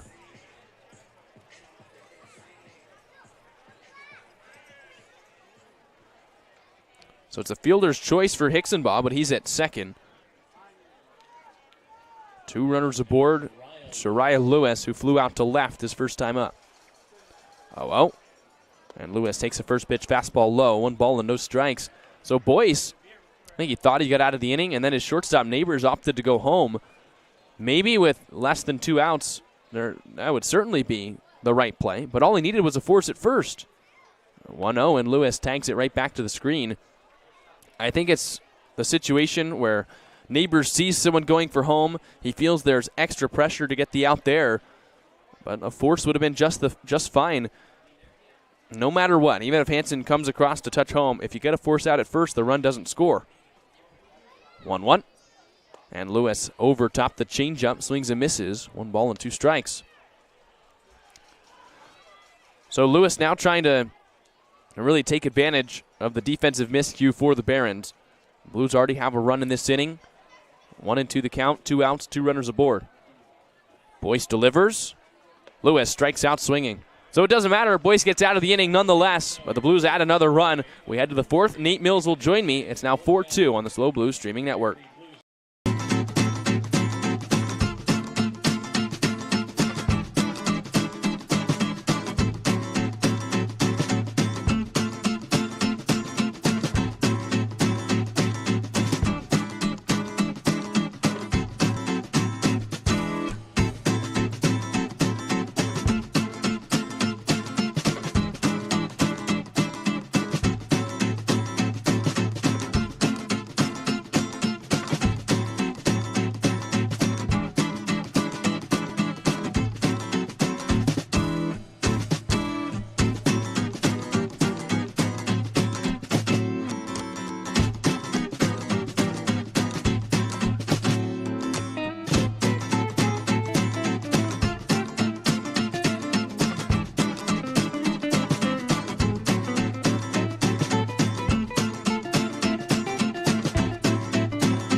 Four-2 here in the 4th as the Blues lead it by 2. Nate Mills is with me here for the middle of this ball game. Nate, there's a lot to unpack. We've seen a home run. We've seen a almost like a dodgeball move from Jason Hansen. But the big story is the Blues lead it by 2 in a game they need to win. Great move by Hansen over there at third base. But, yeah, I think that home run really brought the dugout to life. A lot of energy happening down there on the field, and I think this is the momentum they're going to need offensively and defensively going forward to win this game. Klinowski rolls over the first pitch here in the 4th inning. It's right to Hansen, who we were just talking about, and he takes it to the bag himself for the out. Well, Bold has had a fantastic game. Hit the home run, had the back pick last inning, and you're starting to feel the pendulum swing, a little momentum for the Blues. And we say it's a must-win game, and I feel like maybe that sounds, I don't know, a little rushed here at this point in the season. But there's a team rolling in. The Barons 4-18. The Blues have lost 2 straight out of the break. They're out of a playoff spot. And at some point, they really got to start winning games and making up ground. I don't think it's rushed at all. It's getting pretty serious heading down the end of this season with the Conejo Hawks getting hot and hosting the Arroyo Seco Saints today. Actually, they're in Pasadena. So they're carrying some momentum as well. It's extra important that the Blues do too, because it's really those two teams who are fighting for that final playoff spot in the South. 2-0 the count on Alonzo Zuniga. And the catcher hits a line drive over the head of Sam DiCarlo and into right center field. So that's the 6th hit already for the Barons. Grant Cunningham has pitched pretty well in this ball game, trying to keep the momentum going. He's had a little more traffic than I think he would have wanted. And there was a play last inning where a ground ball went right back to him. The entire infield was yelling 4-4-4, and I don't know if you saw his reaction as he came back to the dugout. It just looked like he didn't hear him. Yeah, it did look like that. He came in. He was pretty upset about it. Didn't say much, but the bright side with Grant Cunningham's outing so far is his ability to stay in the strike zone. He's been hitting guys a lot this summer, been kind of walking people as well. But the fact that he can be comfortable with the fastball and the slider going in the zone, yeah, he's getting hit around, but he's staying in the strike zone. A 1-1 the count on Delshawn Lanier. The DH takes outside. A nice snag by Bold. 1 ball and 1 strike. You're right, Cunningham, 8 walks, 8 hit by pitches coming into this game, only the 14 strikeouts, so more free 90s than Ks, but he's limited them today. Doesn't have a walk or a hit by pitch in this ball game. He's just given up 6 singles. 1-1, and Lanier takes the breaking ball low, 2-1 the count. As a guy who's not going to be a strikeout guy in a game, it's going to be extra important to come in the zone and make your defense work, and he's trying his best to do that today. He's just getting unlucky with those base hits. 6 on the day. Look to first and a 2-1, and Lanier takes in the dirt. Bold has to body up. 3 balls and 1 strike, and now the command fading a little bit more. Now the ball gets away from Bold, but the runner at first, Alonzo Zuniga, didn't run. I don't know what happened. I'm not sure there. Maybe caught the read a little bit late. Didn't have the confidence to take off. Zuniga with 0 stolen bases on the year. Well, it looked like Bold had it right as his feet, and I wonder if he maybe kicked it backwards because then it started rolling back to the screen. 3-1 the count on Delshawn Lanier. That's Cunningham. Delivers, and Lanier takes a fastball below the zone for ball 4. So right as we talk about it, that's the first walk of the day for Cunningham. Another 2 runners aboard here for the Barons. That's 3 straight innings where Cunningham's worked with a runner in scoring position. And Cunningham's a guy who's going to be hard on self. He expects a lot from his stuff and a lot from his outings. Even when he came back from the second inning where he didn't let up any runs, but he allowed the 2 base hits, he was still a little mad at himself, and Bold had to come over and, I want to say, comfort him a bit and say, hey, that slider's looking good, the fastball's looking good, the stuff is there, just keep going after it. So it's really important for Cunningham here to not spiral into thinking too much about his pitches and just keep going after hitters with the good slider. Maybe that's what Bold realized Cunningham was doing here in this inning, so he goes out and talks to the righty. It's Mark Anthony Hernandez, the first baseman from Sonoma State, with Zuniga at second, Lanier at first. Just 1 out here in the 4th. Tying run aboard. It's Lanier at first. Cunningham deals, and Hernandez fouls it away down the first base line, hooking out of play over the bullpen for the Blues. No balls and 1 strike. Well, the Blues have not had very much stress-free pitching recently. Both games against the Saints, it was basically every inning where there was at least 1 runner on, most of the time 2, maybe even more than that. The Blues gave up 20 runs in the first 2 games back from the break, including a 13-run beatdown in Pasadena. 0-1, and Hernandez pops it up. In foul territory, Jake Bold chases it back to the screen, ditches the mask, and leans back to make the catch. 2 away, a nice play from Bold. That's got to feel good there. Catching a break on the pop-out right to Jake Bold. But when you're pitching in high-stress situations like that as a staff, it's exhausting both mentally and on the arm. So the Blues pitching staff going against a lot right now to try to hold down the Barons in Game 1 in this 2-game series.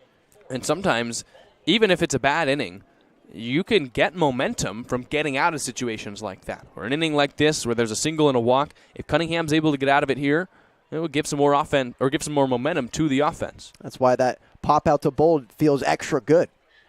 Justin Baldwin, the center fielder, up at the plate. The 9-hole hitter takes a little bit low, 1 ball and no strikes. Baldwin came into this game hitting .310 in the 9-hole spot, grounded out to short to start the 3rd. He hit a ball that went right through Cunningham's legs, and a nice play at by O'Hara at short, but right through the wickets of Cunningham. 1-0. And now Baldwin takes a fastball in the outside corner, 1-1. I'm curious as to your take on the lineup construction. You got a .310 hitter batting in the 9th spot. Yeah, some interesting lineup construction on both sides today. I'm not sure what the strategy is here in this case with Baldwin near the bottom of the order. It's a legit .310 too. Good sample size, 42 at-bats, 13 hits. 1-1 as Baldwin swings atop the changeup. 1-2. Sometimes maybe you view it a second leadoff hitter, but 310, that's hard to place at the bottom of the order. You can have that strategy, but yeah, you're exactly right. Little too high to be hitting in the 9-hole spot. Chance to come through here. Tying run at first. Another runner at second. And Baldwin takes the slider low, and a nice block by Bold, who picks the ball up, cleans everything up. A 2-2 count. You've got Zuniga, the runner at second. Decent to below average speed. And Delshawn Lanier, the DH from UCSD at first. He's got good speed. 2-2 the count, 2 outs. We're here in the 4th inning. It's a 4-2 Blues lead. Cunningham sets just above the belt. After a look to second, he brings it home, and it's bounced on the ground into the hole at third. Hicksenbaugh across. He throws on the run in time for the final out. So that's exactly what Cunningham does. He works around the couple of base runners. A hit, a walk, but no runs scored by the Barons as we head to the bottom of the 4th. 4-2 SLO on the SLO Blues streaming network.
Nine 1-2 for the Blues here in the bottom of the 4th. It starts with Jacob Ruley, the right fielder from CSU Bakersfield.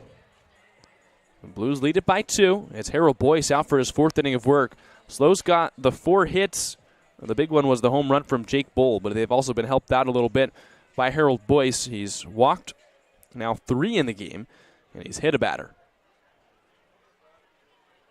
The righty from the windup, after a long pause, kicks and deals, and Ruley takes the first pitch fastball above the zone. 1 ball and no strikes. One thing we were talking about earlier in the broadcast, Nate, was the way that Boyce uses timing. He'll take some long pauses, whether it's in his windup or when he's coming set from the stretch. You ever go against guys like that? And what was your, approach when they're trying to freeze you? Well, it's like I've said before, hitting is timing. It's the most crucial part about hitting a baseball, especially in a competitive setting. All you can really do is just try your best to be an athlete and just adapt to whatever the situation may be. If it's a quick pitch, if it's a hold, just it helps too when you're working on in the cage, having a repeatable load, a repeatable stance, a repeatable swing. That way it's easier to adjust when the pitcher tries to mess up your timing. 2-1 on the way, and Ruley takes outside. You get a feeling that some guys, they're fine waiting, like some guys just are in their stance and they don't get frozen? Yes, that does happen. I was personally not one of those guys. But I could not stand in the box for that long. For some people it works, some people it doesn't. Ruley takes the 3-1 up high. It's a leadoff walk, 4th of the day for Boyce, and the Blues have a runner at first base with nobody out. I was one of those guys where, just for fun, right when I got in the box, I'd wait a little bit and I'd call time. I'd have no reason to call time, but I think that I probably earned myself a couple of fastballs to the ear. Well, that's the game within the game, because now you're using your timing. It shouldn't just be the pitcher. You're competing up against the pitcher, so why not do that yourself? Well, we'll see. Boyce has sometimes gone to the quick pitch, sometimes the long hold. Here a decently sized pause, a slide step, and a fastball that misses high. 1 ball and no strikes. As a hitter, I took forever to get in the box, getting out of the box, getting back in the box. But when the pitcher would take forever, I'm calling time immediately. You would not do well with the pitch clock rules. No. 1-0. Rulli takes off for second. Here's the throw down from the catcher Zuniga on his knees, and Rulli takes the bag. The 11th stolen base, and he stays perfect. Runner in scoring position with nobody out. Jacob Rulli perfect on the summer with the stolen base attempts. Gets a great jump here again. Puts a runner in scoring position for Nin Burns, who hammered that line drive to left field in his last at-bat. Do you have a guess of how hard he hit it? I have the answer. Okay, 97? 100. Wow. And an out. Yep. Triple-digit outs, I'm sure, aren't fun. No. 2 balls, no strikes. Now the runner at second as the Blues trying to add another run. It's Rulli, who's now 11 for 11 on stolen bases. He might try and take third. A huge lead. And here's the pitch. Burns takes a big hack, swings and misses. 2 balls and 1 strike. Rulli was dancing off the bag. I thought he was going to go. Yeah, he was going back and forth, just trying to disrupt Boyce's timing. There's that game within a game I was talking about. Messing up someone's rhythm. Boyce comes set. 2-1 the count. He looks Rulli back to the bag. Now the second baseman Williams creeps there. 2-1 on the way. Burns squares to bunt and comes up with nothing. 2 balls and 2 strikes. And a 2-1 count. Burns squaring around for the first time in the at-bat and tried to lay down a drag and just couldn't catch a piece. Not sure if a sign was put on there or if Burns did that on his own.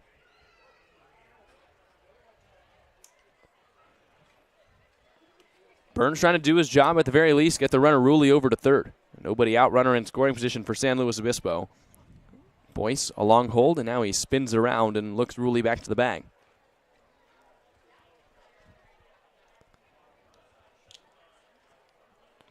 Burns had that 100-mile-an-hour line out his last time up. That was back in the second inning. Also led off the first with a hit by pitch, came around to score a run. 2-2. Burns pops it up. Straight back as Zuniga comes back to the netting. He ditches the mask, and he makes the catch as he crashes into the net. Now Rulli tries to tag for third. He does, and the throw's into left. Jacob Rulli with the base running. He'll come all the way around to score, and it's 5-2. That's some heads-up baseball right there. Great job by Jacob Rulli. Staying alert. He knew Zuniga wasn't going to be looking back in the infield. He knew he was just going to go back to his pitcher Boyce and go after the next guy. He catches the Baron sleeping and scores on the errant throw. The game within the game. Jacob Rulli uses the base running to his advantage. It's not is it a sac fly? I don't know. I think it's just a pop out and the error by the catcher Zuniga behind the plate, but it's now 5-2. And here's Kate O'Hara. Boyce steals from the windup, and the pitch is in the dirt. I think the biggest shock, as we were talking about earlier on the broadcast, to the lineup was seeing Kate O'Hara move up from the 9th spot to the 2-hole for Dean Traynor, and it immediately paid off with his single back in the first. Yeah, that's quite a jump to adjust to, moving that much in the lineup. It's a lot easier to gain momentum and get better offense when you're cemented into one spot. O'Hara's had to jump around a bit with the pinch hits and moving up and down the lineup. And you're right, Jack. He came through with that single in the first inning. Granted, he got caught stealing. But it was a nice swing, solid contact into right field. Hitters count, 2-0 pitch, and O'Hara lines it straight back. 2-1 the count. And sometimes maybe it's just a coach putting their faith in a hitter, and for some guys, it's all they need to really get going. Yeah, I mean, it sounds simple, but it means a lot. When your coach has your back in the lineup, it gives you way more confidence as a hitter. 2-1. O'Hara swings and misses. I mean, we call them kids sometimes. They're all adults here. You know, college students, some of them seniors. You know, O'Hara just a freshman. So they're adults. They know how to view things. But sometimes when you see yourself in the 9-hole every day, it can wear on you. You know, growing up in baseball. He takes the 2-2 low. When you play Little League, you don't want to hit 9, you want to hit 4. So all these guys that, you know, were the 4 hitters at their high schools, maybe they didn't see a ton of action in college quite yet, but they think it's coming. Sometimes hitting 9, they're just not used to it. And you don't love looking at the lineup card and seeing that. Payoff pitch. And O'Hara takes low. He draws the walk. So the second hole hitter for the first time this year is on base for the second time. And another runner aboard. Now, that's a concept that goes all the way up to the pros and to the major leagues as well. I mean, those guys are even more seasoned adults. And it really can't feel that good when you're hitting in the bottom of the lineup or you're not hitting one day and then you're pinch hitting. It's like, can I just stay in one spot and just let me cook? I think, though, no one's going to complain about being moved up from 9 to 2. And I think that's something that Dean Traynor, we talked with him earlier in the year. He's not always, going to put the same guys at the same positions and the same spots in the order because this is a developmental league. You got to get everyone an opportunity. At least that's his way of looking at it, as Sam DiCarlo takes inside. And not only do you get everyone an opportunity, you let them play different positions. You let them hit in different spots in the order because when it all comes down to it, this is supposed to be practice for their next college season. Yeah, you're exactly right. That's why we founded summer ball leagues and why we had the showcase game. It's guys getting reps in front of scouts and getting ready for their schools back in the fall. But I don't think there's any complaint going on with Cade O'Hara. I think it's more about you're just pitched entirely different up in the 2 spot as opposed to the 9 spot. A lot more breaking balls. You get a lot more fastballs in the 9 hole. But I think Cade O'Hara is familiar with hitting upper in the order as he had so much success in high school. A modern-day product with a leadoff first. Blues still don't have a hit in this inning. 2 walks in the frame and the nice base running from Jacob Ruley. Sam DiCarlo and a 1-1. DiCarlo swings and misses at the fastball, 1-2. I think it's just all to say, I do think it's cool. Everyone's getting the opportunities, and not all coaches look at summer ball this way, but Dean Traynor putting the development of the players ahead of winning while still trying to win every day. It's a good balance. That's how you do it. O'Hara takes off. DiCarlo swings and misses, and no throw.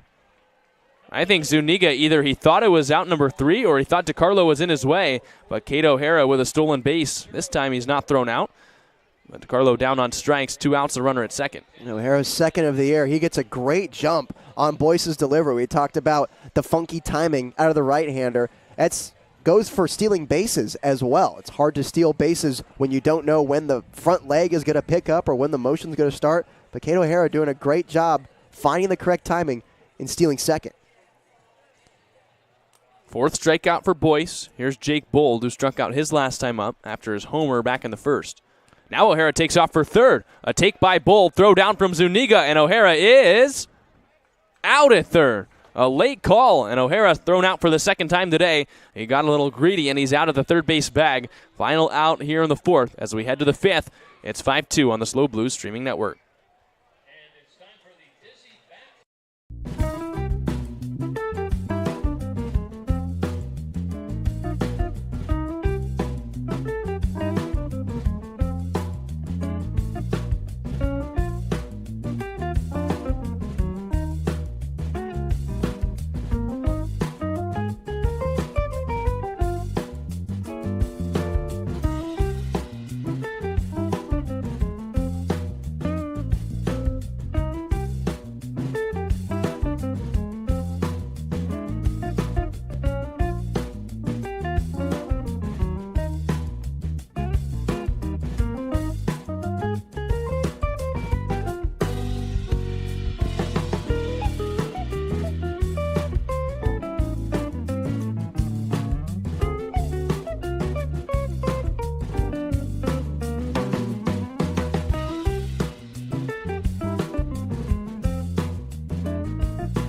Third time through the order for the Barons. We're here on the top of the fifth. It'll be Neighbors, Williams, Julian, Boyd.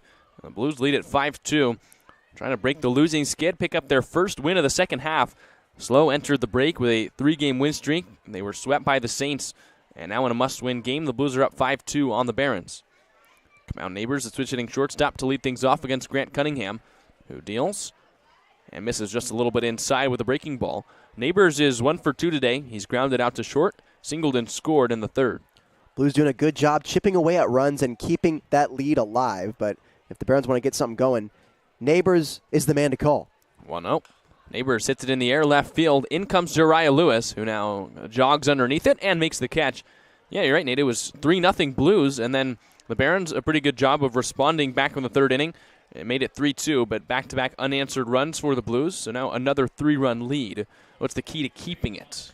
Keeping that lead is Grant Cunningham staying confident with his stuff. He was good job getting that first easy out there on Neighbors on the pop out to Lewis over in left, but just keep going after hitters. He went after Williams there, a fastball that missed well inside. Williams squared around a bunt. Luckily, was able to get out of the way. 1 ball and no strikes. Cunningham has had a hit-by-pitch problem so far this summer. We haven't seen it rear its ugly head today as Williams bounces this one foul down the first base line just by about a foot. 8 hit batsmen coming into the game across 25 2/3 after Cunningham hit just 4 all season at Washington. Yeah, when you're throwing strikes, you're giving yourself more of a shot than if you're throwing balls. I'd much rather have my pitcher get lit up around the yard than not being able to find the strike zone. You're staying up on defense. As a catcher, you can go to your pitcher and say, hey, nothing you can do there. That pitch was a strike. You're working in the zone. There's more to build off there. 1-1, and the pitch is high to Williams. 2 balls and 1 strike. Cunningham had a really nice freshman year at Washington, too. A 4.56 earned run average and 53 1/3. We were surprised to see the hit-by-pitches. As that pitch a little off the plate as well, 3-1. Because for a guy that had such excellent command, it was just weird to see. Yeah, I've talked about, too, in summer ball, sometimes people can just change like night and day. Williams tags this one into the gap in right center. It falls as a bloop single, and Williams takes a turn around the first base bag. Misplayed by Burns, and now he's going to go. O'Hara lays down the tag. He's out at second. So the defensive miscue ends up being a blessing in disguise for the Blues, and it takes the hit off of the board. 2 outs now in the fifth. Yeah, that could have been bad right there. Could have been some momentum swaying back towards the Academy Barons on the defensive miscue. But luckily, Rulli was right there to make the throw over to second base. A great one at that. It was right on a line to O'Hara, who slaps on the tag. But on that play, Rulli had priority of that ball anyway. His momentum was going more towards second base, where Nin Burns, the center fielder, was heading more towards first. Foul ball off the bat of Boyd. And we've seen Burns have a couple of those plays this week. Ball went under his glove earlier today. That one that just clanked off. He had the one in Arroyo Seco that led to the inside-the-park Little League home run. 1-0.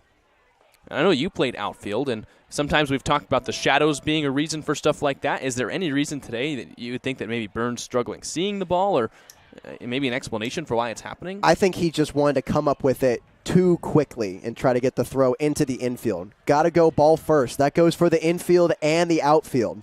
But there's no worse feeling when you're coming up on a grounder, when you're running in on it, and you go to look at your glove, and you come up empty. You have to go, oh no, backtrack to where the ball is. That's where after the play, you just look at your webbing and make everyone think you got a hole in it. It's not really your fault. 1-2. And a swing and a tap back to the netting by Boyd. The left fielder from Colorado Mesa has struck out and singled in this game. He's 1 for 2. But luckily for Burns, Rulli was right there to make the play and erase the base runner Williams. Cunningham set from the windup. He brings it home, and he struck him out. Swinging over top the fastball is Julian Boyd, and that's the final out. So a 1-2-3 inning for Cunningham despite the single. As we head to the bottom of the fifth, it's still 5-2 on the SLO Blues streaming network.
Jake Bold to lead things off here in the bottom of the fifth. It's 5-2. We've got a new pitcher on the mound. It's Carson Hamrow, the right-hander from Palomar College. Yeah, my fellow Comet before Palomar at South Mountain, and then before that at UCLA. Did not see any action at UCLA. Had a pretty good year at Palomar, though, last year. 25 innings pitched with a 2.52 ERA, but so far this summer, 8 2/3 with an 8.31 ERA, 10 strikeouts, 5 walks, 8 earned runs. Bold tags it on the ground, foul down the third base line, 1-1 the count. Bold was at the plate when Kate O'Hara was thrown out trying to steal third back in the fourth. So the Princeton catcher gets to go up there again. He's 1 for 2. The 2-run home run and the strikeout.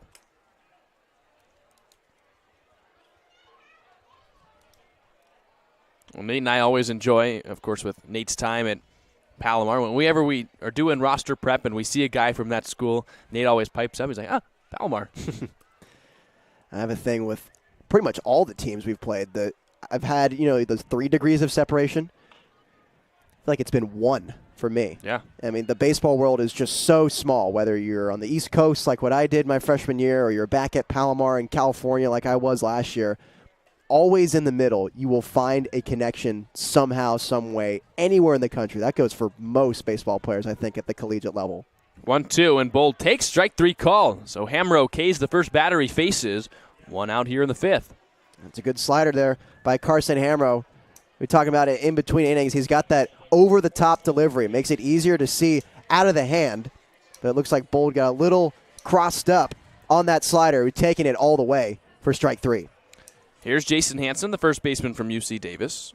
Hansen a single back in the third. He grounded out to short in the first. He takes a little low here with the slider. 1 ball and no strikes. Now I forget, have we had a Towson player? Nope. Probably harder to find. Harder to find. They're more back east. For those of you who don't know, Baltimore, right? Baltimore, yep. Hamrow from the windup deals. And Hansen fights it off into right field. A line drive base hit. It gets by the right fielder, Klinowski, but it not far enough as Hansen returns back to the first base bag. 2 hits on the day for the UC Davis first baseman. Hansen, I think, does that better than a lot of guys on the team. His ability to fight off pitches and get base hits that aren't necessarily driven, and it's not a beautiful swing. It doesn't need to be. You can just collect hits just like that and get on base, and it does just as much damage as a hard hit single that exact way. So here's Giovanni Blanchette. Strikeout and a pop out in this ball game so far for the DH. Runner at first, 1 away. Blanchette coming off that showcase game performance that we talked about earlier. Had an RBI single as he got the start for the South.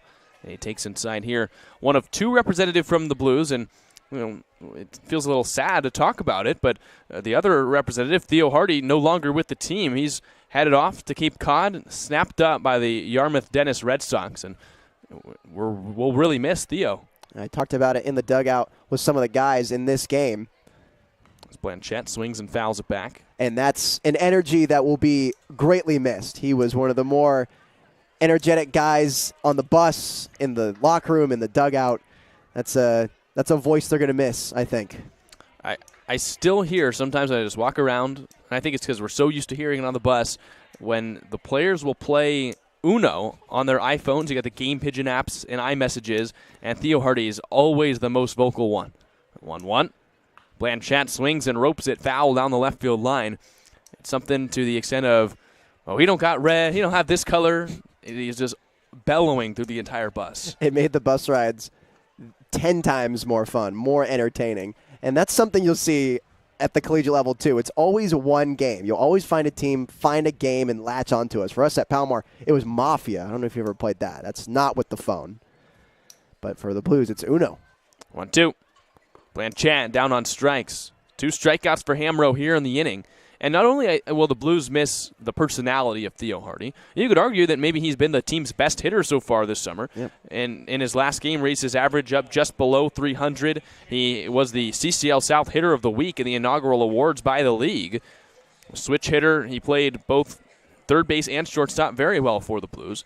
And so getting the Cape Cod invite, can't turn that down. A chance to play in front of MLB scouts every day. Well, the Blues will miss him. And the guy gets on base, too. 13 walks in league play this season. And he was top the San Jose State leaderboard in batting average and on base percentage. So you're not surprised that Cape Cod wants to come snag him. He's a real talent, and we'll miss him here in San Luis Obispo. Blues will try and make do without their left side of the infielder. 1-0. Hicksonbaugh pops it up into shallow left. In races Boyd, and he watches it fall for another hit. So Jake Hicksonbaugh, his first base hit of the day, and the Blues have just been landing them in front of the outfielders all day long. It's nice to see those fall for the Blues. It's been the soft contact, but it's been enough to pass the baton over. And Hicksonbaugh did his job. Now it's up to Jariah Lewis to move him over and or score Jason Hansen. And I feel confident in that. We're talking about the lineup construction. Maybe this is the strategy here. Jariah Lewis hitting the ball very hard yesterday, and coming up in a spot like this, you're feeling comfortable. Lewis is 0 for 2. Struck out his last time up with a runner at third, 2 outs back in the third inning.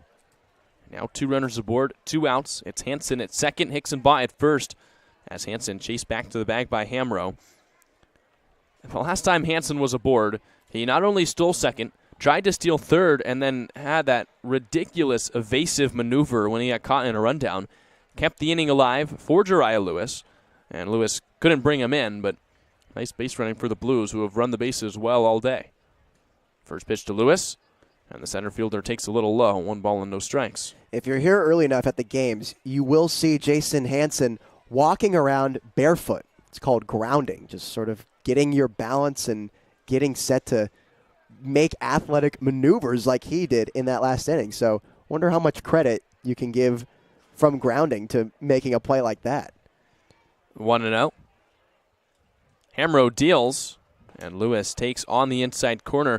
It's something about, the blades of grass in between your toes. It reminds me of Die Hard when John McClane gets off the plane, he takes the tip where you're supposed to walk around kind of on the knuckles of your feet to feel better after a plane ride.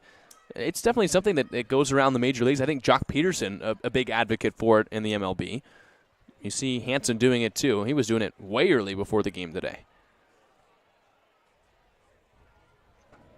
1-1, he takes off for third. Hicksonbaugh right behind him, and Lewis beats it in the ground towards first. Hernandez off the bag, the overhand flip to Hamro in time for the final out. So the Blues get 2 hits but can't score. As we head to the 6th inning, it's 5-2 still on the SLO Blues streaming network.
Well, Nate, you can't quite make this up. 33 games through the season, we had one tennis ball into the bucket, and now we've got one on back-to-back days. Another fan today, number 186, earning another pair of season tickets. I'd like to talk to some of our stat guys here in the press box today. The probability of that happening, I can't even fathom the number. I mean, that person should buy a lottery ticket and stay away from metal poles so they don't get struck by lightning. Just unbelievable. And another day where it's one that just kind of sneaks in. No one noticed in the stadium till the announcement came out. But back-to-back days and a tennis ball in the bucket. I feel like that's the strategy, bouncing it in, softly going into the bucket. We're here on the top of the sixth, back to baseball. It's a 5-2 lead for the Blues over the Barons. And Academy is coming back up. It'll be Dylan Lena, Jacob Klinovsky, Alonzo Zuniga, middle third of the order. Grant Cunningham staying out to work the sixth, and all things told, despite the base runners, the 7 hits and the 1 walk, Grant Cunningham working pretty well through 5. Been minimizing the damage. You take a look at the 4th inning and start off with the single and the walk, had a runner in scoring position, didn't allow anyone to score. And then last inning going 1-2-3. Williams trying to stretch out his single into the double and really with the throw. But now, as we've talked about, getting momentum. It seems like Cunningham seems to be getting some of that so far, but he'll have a challenge here with Lena, who's one of the hotter hitters on the Barons roster. Lena today is 1 for 2. He takes a first pitch breaking ball high here. Lena led off the second with a single and came up again and ended the third by grounding out right back to Cunningham. 1-0. He swings and misses at this breaker. 1 ball and 1 strike. Yeah, Cunningham on the hill, and we talked about his season for Washington last year. He was almost a flex guy. He picked up 4 saves, made 2 starts, 21 total appearances. As Lena takes outside, 2 balls and 1 strike. A guy with a lot of versatility. Yeah, and a guy who's going after a starting position at the University of Washington, talking with Boston Workington, a fellow bullpen pitcher at a UW, and saying that the starting pitching rotation is a little up in the air right now. So both him and Cunningham going after a starting spot anywhere in that order. 3 balls, 1 strike on Dylan Lena here to open the 6th inning. As Cunningham deals, and Lena takes high. It's a leadoff walk, second of the day for Cunningham. But for Washington, you're right, there are spots open. They've got 2 of their 3 weekend guys got drafted. You had Kiefer Lord, who got drafted, also Stu Flesland, who both of those guys kind of pitched up and down the rotation at different points in the season. But it opens up 2 weekend spots. So Cunningham's been a starter only for the Blues, and maybe he can earn a Washington spot. You also have Boston Workington, who, by all accounts, probably the best reliever for the Blues so far. Inning for inning, maybe the best Blues pitcher, and he was telling me that he's interested in maybe making a couple starts by the end of the summer and earning himself a starting job at Washington as well. And that's how you do it. We talked about it earlier, how the summer league is supposed to be developmental, getting reps, making a case for a starting spot, and that's where you have to do it on a stage like this. Grant Cunningham and Boston Workington fighting for a starting spot somewhere at UW.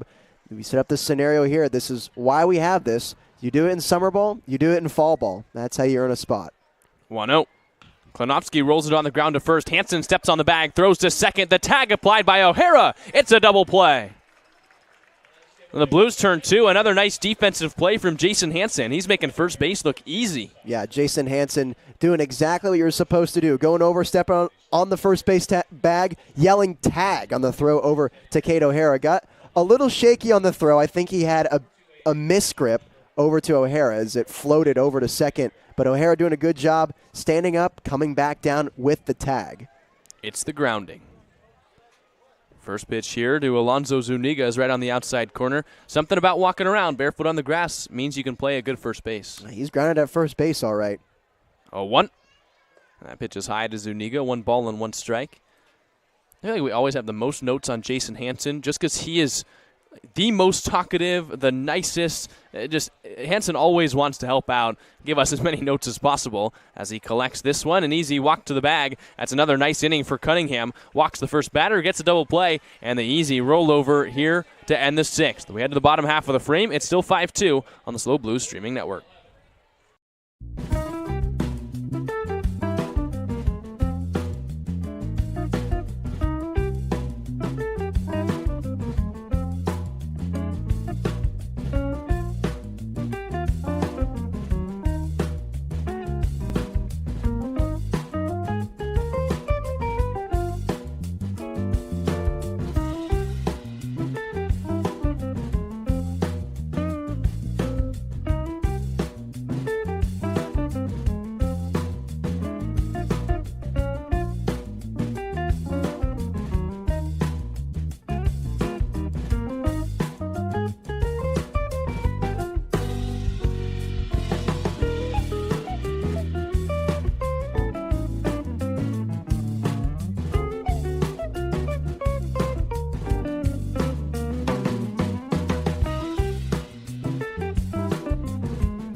Jacob Rulli to lead things off for the Blues here in the bottom of the 6th. The 5-2 lead for San Luis Obispo as Hamro stays out. He deals, and Rulli swings the first pitch and tops it foul. No balls and 1 strike.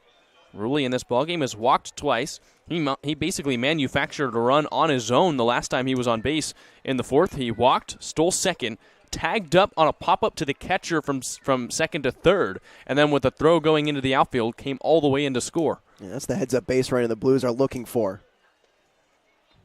0-1. And Rulli takes high and outside. 1 ball and 1 strike. Rulli has really impressed us all summer with his base running. If it were to be one guy, it'd be him. We've talked about his leadership qualities in the dugout, the support he has for all of his teammates. 1-1. And Rulli takes low. 2 balls and 1 strike. Yeah, I think if you have to pick a guy, maybe it's an extra inning, and if you got to choose the runner at second, I think you pick Rulli every time. You know, you have guys with more stolen bases with Lewis and Burns, but Rulli has not been caught, and he always is able to take the extra base. Yeah, and that's a play I've never seen. The pop out to the catcher, tagging to third, and then, of course, the errant throw allows him to score. But you're rewarded like that when you're paying that close attention to the game. He's a guy, when he has an off day, he's still locked in to what's going on the field. 2-1. He bends back out of the way of this one. Almost a spin. It's a 3-1 count on a fastball that misses inside. Blues have had a handful of walks these last couple innings. 2 hits in the last frame. 3-1 on the way. And Rulli has to spin out of the way of this one as well. Back-to-back balls that miss inside, and Jacob Rulli is 0 for 0 with 3 walks. Putting a smart base runner on the base paths. Hopefully get something going for Blues. Want some more insurance run. We're not done yet here in the bottom of the 6th. Nin Burns now comes up, runner at first, nobody out.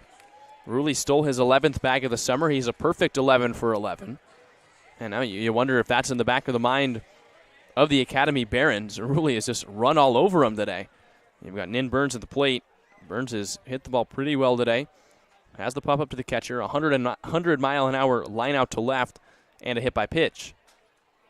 Takes the first pitch low here, 1 ball and no strikes. It definitely is on the mind, I think, of Carson Hamro.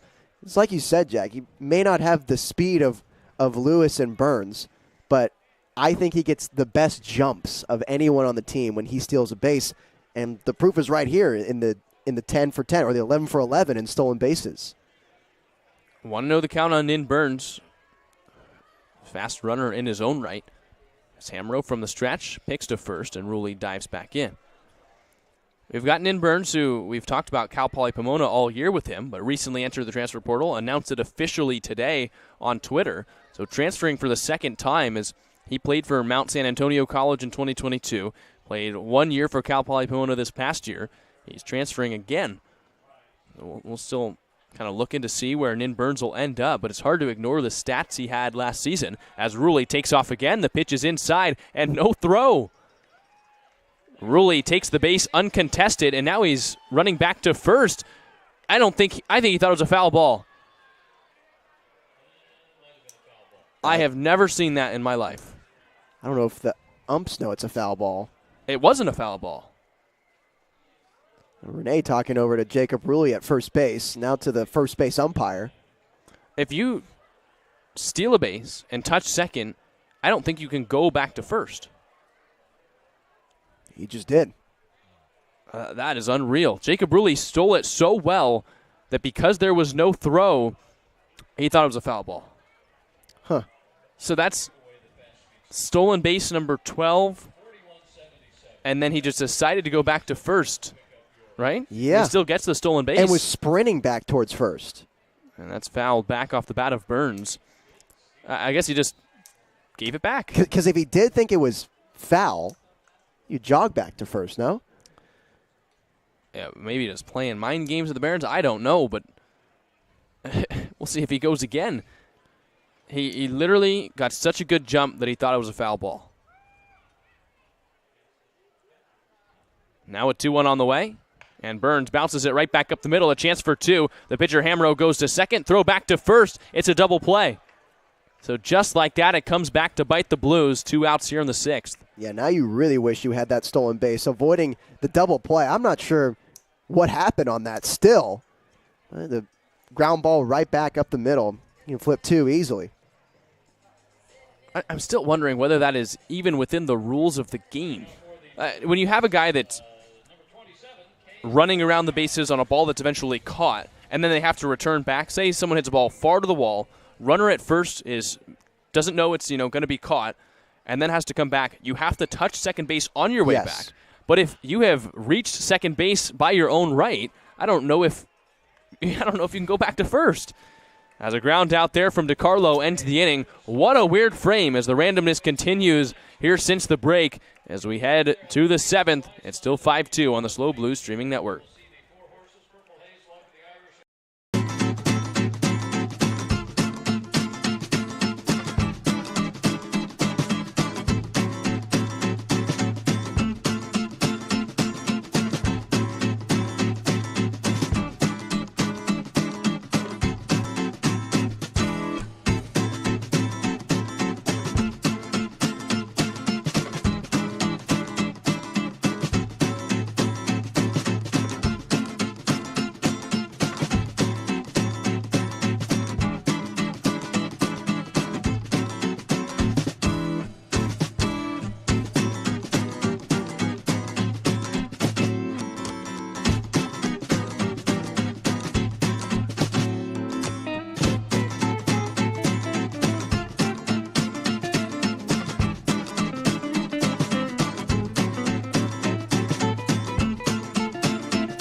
We welcome you back to the top of the 7th inning here from Sinsheimer Stadium. New arm in from the bullpen is Matthew Gonzalez, who takes over for Grant Cunningham here in the 7th. And the right-hander entering yet another ball game for the Blues. We've seen him mix up things a little bit. Gonzalez has been a starter across his last 2 appearances, and they've been excellent. 9 innings pitched, no runs. Now he goes back to his reliever role, and he's here late in this ball game, a 5-2 Blues lead. Talked about those JUCO guys. Put them in any situation. They'll be a bulldog. Fight out of it. Pitch is well outside. 2 balls and no strikes. And it's the bottom third of the order. Lanier, Hernandez, and Baldwin up against Matthew Gonzalez. And we still are not quite sure what happened last half inning for the Blues, as this one's fought off foul. All we know is that Rulli had a stolen base and then went back to first. I guess we'll have to find some clarification, Nate, find a rule book later to see if you can even do that. That's such a niche, specific rule. We'd have to do some digging. That pitch a little off the inside corner with a breaking ball, so 3-1. The other thing we do know is that it came back to really bite the Blues, where the next ball put in play was a double play. This time, Lanier goes around, and then the final out of the inning. So a 1-2-3 frame for the Blues. 3-2 the count. Gonzalez kicks and fires, and Lanier strikes out and loses his bat. 1 out in the 7th. That went flying. That's when you know the stuff's working for Matthew Gonzalez. Getting check swings, getting bats flying into the back netting. Yeah, looking like that slider's working today for the right-hander from UC Colorado Springs. That should be worth 2 bottles of hot sauce. Well, we see a kid down on the grass area. He has a bat. Not sure whose bat that is. I must be blind. I can't see that. Might have put it down or walked away. Trying to figure it out because I'm down in the dugout a lot, and I didn't recognize the bat as one of the Blues players. Wondering if the Barons gave him a bat. Not sure why. He has one. It's worn. There are marks on it, and it's big enough to be a college bat. 1 ball, 1 strike to count, 1 out. Batter is Mark Anthony Hernandez. Hernandez takes a breaking ball center cut, 1 ball and 2 strikes.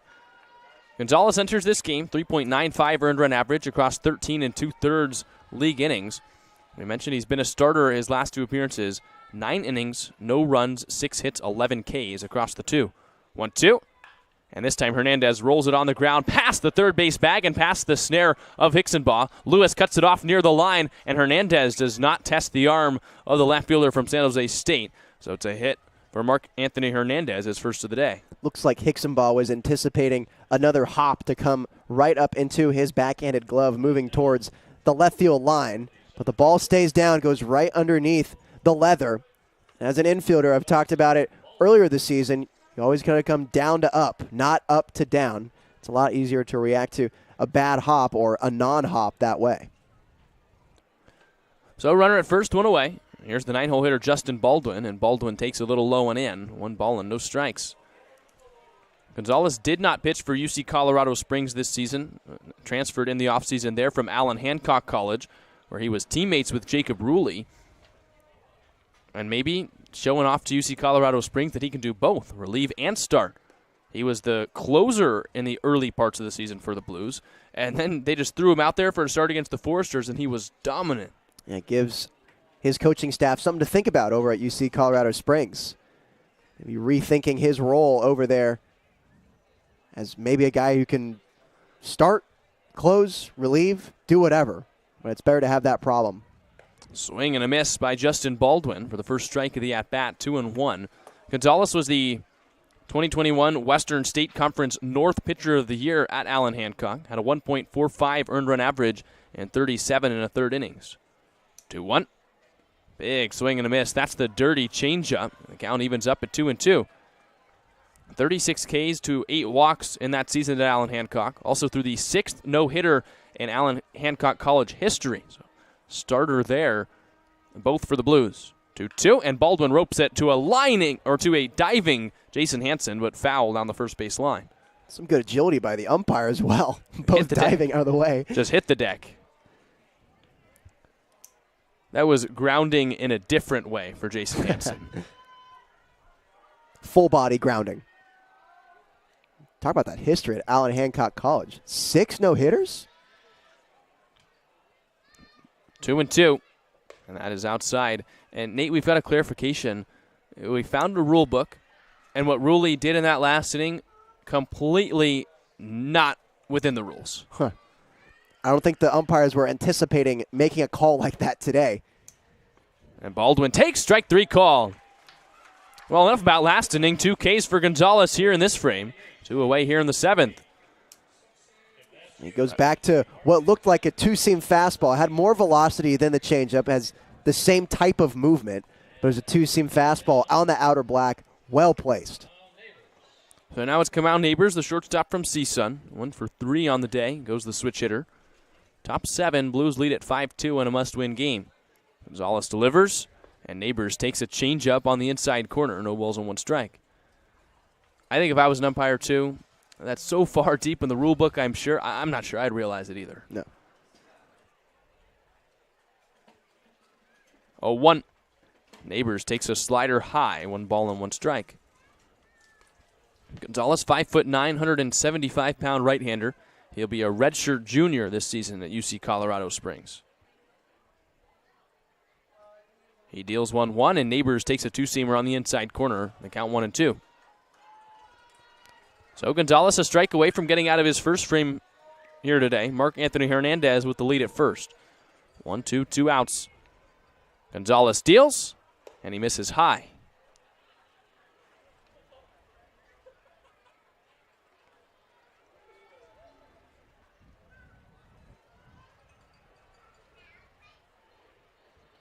Two-two, here it comes. Poked foul right and out of play near the merchandise tent. It bounces off a fan towards a kid, and the kid collects it, a souvenir, and the count's still 2-2. Train deep in center, not a cloud in the sky. Perfect day. 5 degrees at first pitch, and it's just been a gorgeous day here in San Luis Obispo. Gonzalez delivers, and Neighbors ropes it down the right field line. It's a base hit, could be extra bases. Heading around second towards third is Mark Anthony Hernandez. Rulli cuts it off in the corner. Hernandez gets the stop sign at third. It's a double for Kamau Neighbors, his second hit of the day, and the tying run will come to the plate. We've talked about him being one of the more lethal hitters in this lineup, entering this game with a .319 average. He raises that with the double. It's his second base hit of the day. How about that relay over there to Jacob Rulli? Tries to go to Sam DiCarlo, bobbles off his glove, and Hansen with the barehanded recovery.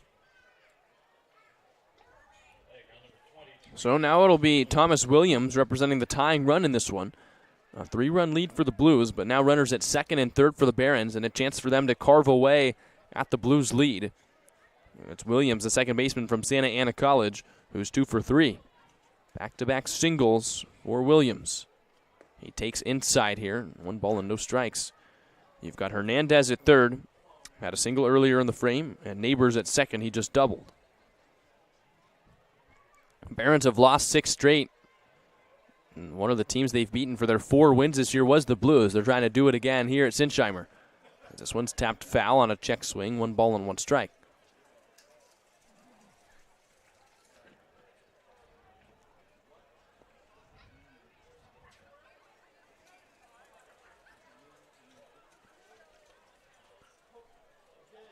Blues play the infield back. The outfield, regular depth. 1-1 the count. Gonzalez delivers. A swing and a tapper towards Sam DiCarlo, who ranges onto the outfield grass. He gobbles it up, and he's dropped it.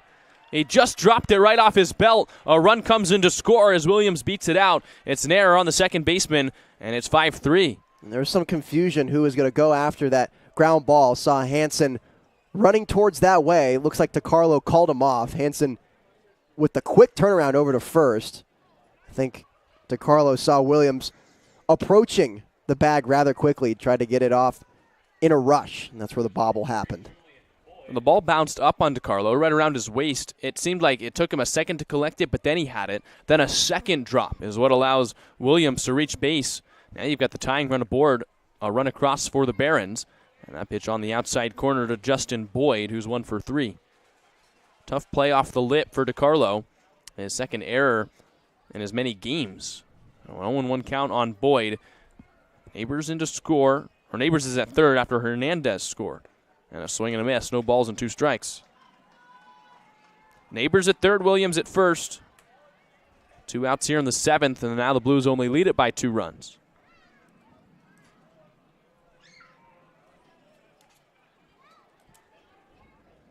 Gonzalez stares. He fires, and a swing and a miss. So a strikeout for Gonzalez, but a run across for the Barons. They cut into the Blues' lead. It's 5-3 as we head to the bottom of the 7th.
5-3 here, bottom 7. It's Sam DiCarlo to lead things off for the Blues, who now lead by just 2. And Hamro stays out. DiCarlo takes a first pitch fastball in the outside corner. No balls and 1 strike. And the Blues haven't exactly let their foot off the gas, but they haven't scored since the 4th. At some point, you want to see them add some insurance now that the Barons have scratched back within 1. As DiCarlo fouls it off, or they've scratched back by 1 within 2. Definitely get some insurance going for the Blues because I think they're pitching kind of thin right now. Going into the bullpen, they're going to need some length coming out of Matthew Gonzalez in his outing. I granted a great job going late in the game. I'm going to add some more runs to. DiCarlo down on strikes. Throw down from Zuniga, the catcher, is in time for out number 1. Now, you're right, the Blues are a little thin in the bullpen. They've got Boston Warkentin getting stretched out right now. And it seems like it's, all things go for Dean Traynor. You've got the closer prepared to come into this game. It is only a 2-run Blues lead. Yeah, and that's the rotation we talked about down there in the dugout. We knew it was going to be Cunningham. Then we heard rumblings of Gonzalez, but we knew it was going to be Warkentin as well. Could be Moreno. Moreno sighting as well, maybe a Dunning sighting too. And both those guys threw in yesterday's ball game. 0-1 the count. We would assume it's probably Fisher Johnson to start in tomorrow's game. Last pitched against Conejo. But we never really know. Dean Trainor's used everyone basically as a starter this year. Johnson wearing shorts today, did a bullpen yesterday. Not sure how heavy the workload was. Looked awfully light. Still wearing shorts yesterday too. 1-1. Jake Bold takes a slider above the zone.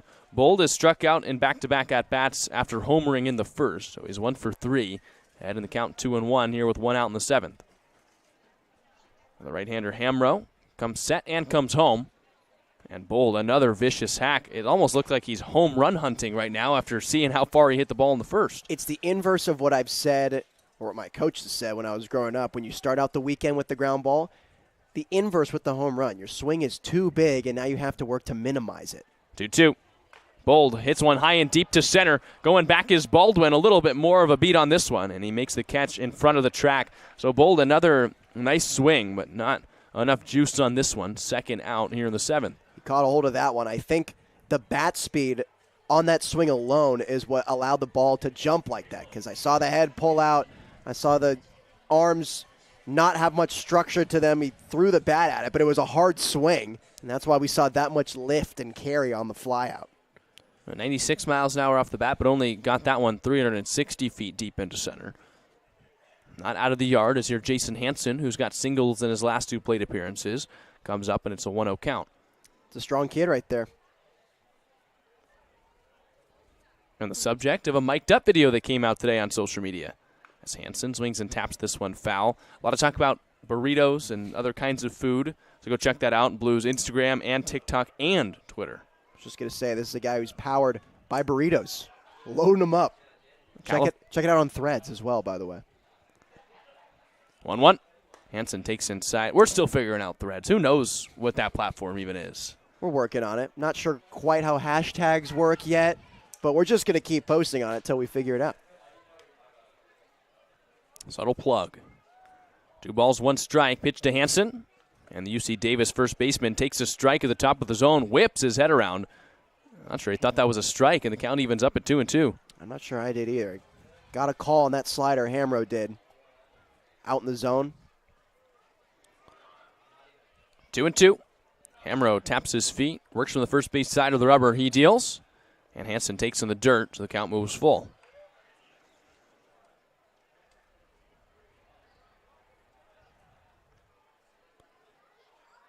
5-3 Blues lead here in the bottom of the 7th, and a little extra time afforded to Zuniga. It looks like he might have caught that one off of the wrist, or maybe it's that his shin guards need fixing, but he's flexing that left hand in and out. He's taking a beating behind the plate today.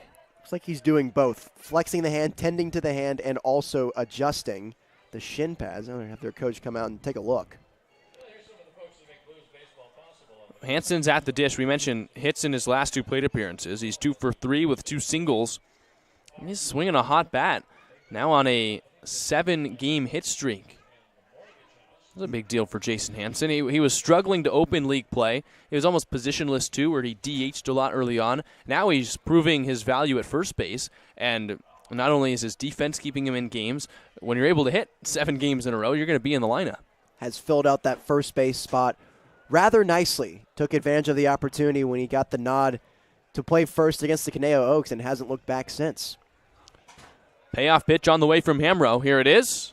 And Hansen pops it up first base side, but out of play. So the count stays full. Hansen will be heading to UC Davis this next year after an excellent season at Yuba College. Now on a 7-game hit streak dating back to June 28th. Here's another 3-2. And this time Hansen bounces it on the ground off the backhanded Lena. And Hansen digging around first, thinking about second, but he puts on the brakes. There should be an error on Lena, but a nice hit off the bat by Hansen yet again. Another scenario where you see an infielder going up to down. Can't happen, especially on this field. Down to up. It's easier to play the bad hops, just like Lena got on that ground ball. Well, Hansen's been given a hit. So that's 3 straight at-bats for Jason Hansen with a single. I think that was in the 50-50 zone, but he hit it well. It would have been a hard play for Lena, and just couldn't collect it in his glove, so we'll never know about the throw. But now it's Giovanni Blanchette. Blanchette looking for a nice stroke at the plate. He's 0 for 3 in this ballgame with 2 Ks. He swings here and fouls it off. And now dating back across the last 5 games, including today, Blanchette has won for his last 15 at the plate. Yeah, and you'd think the CCO Showcase game, that RBI single, that had to feel good. And you're the Blues, you're hoping that carries over into the second half of the season, but still struggling to find that stroke so far. Blues looking for insurance. Runner at first with 2 outs. A 1. And Blanchette takes outside. We've talked a lot of praise about Jason Hansen, and one thing we haven't mentioned this inning is his base running. He's got a stolen base today. Should have had another. He's just been active on the base paths, and it helps when he's been on base now 3 times. Also a smart base runner, smart guy. UC Davis. Gets his lead off first. Pitch to Blanchette. And Gio swings and misses. 1 ball and 2 strikes. Someone's got a trombone or a trumpet in the crowd. It's I hope I say this right, the Vuvuzuela, right? From the World Cup, dating back to 2010. They were huge back then. Well, just a trumpet-like sound and just going off at random times. 1 to the count, 2 outs. Hamro comes set at the belt. He deals. And Blanchette takes strike 3 call. Blanchette down on strikes for the 3rd time today. And Gio's 0 for 4 as we head to the 8th. It's still 5-3 on the SLO Blues streaming network.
Still Matthew Gonzalez in the 8th for the Blues. Just a 2-run lead for San Luis Obispo against the Academy Barons.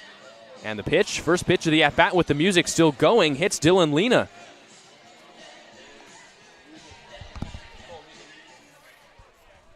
So to Lena, the hit by pitch to start the inning. A chaotic start. I'm not even sure the fans realized that the inning was ready to go.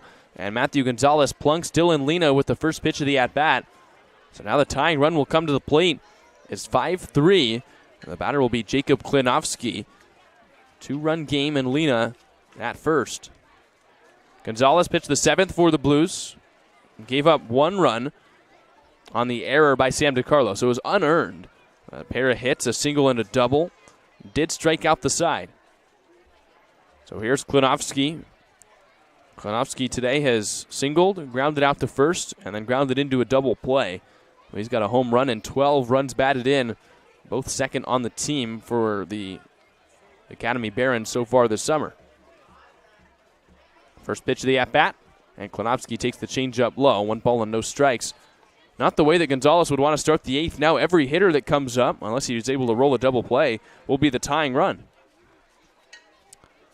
All the games between the Blues and Barons have been low scoring and close this year. And Klinowski swings over top the changeup. 1 ball and 1 strike. First 2 games that these 2 teams played against each other, one was a 3-1 Blues win where they got 8 innings from their starter. And the next day, Grant Cunningham went out there, threw 8 2/3 in a game that the Blues ended up losing 3-2. 1-1. It's inside, 2 balls and 1 strike. So just a combined 9 runs between the 2 teams across 2 games. You got 8 runs scored today, but it's been close the whole way. The Blues have led by as many as 3, but now just by just 2. Klinowski swings, hits the 2-1 off of a glance of Jason Hansen and into right field. It bounced off the lip and into right. Jacob Rulli's throw right on the money, but Hicksonbaugh can't make the tag as Lena slides in. So a hit by pitch and a hit, and the Barons in business here in the 8th.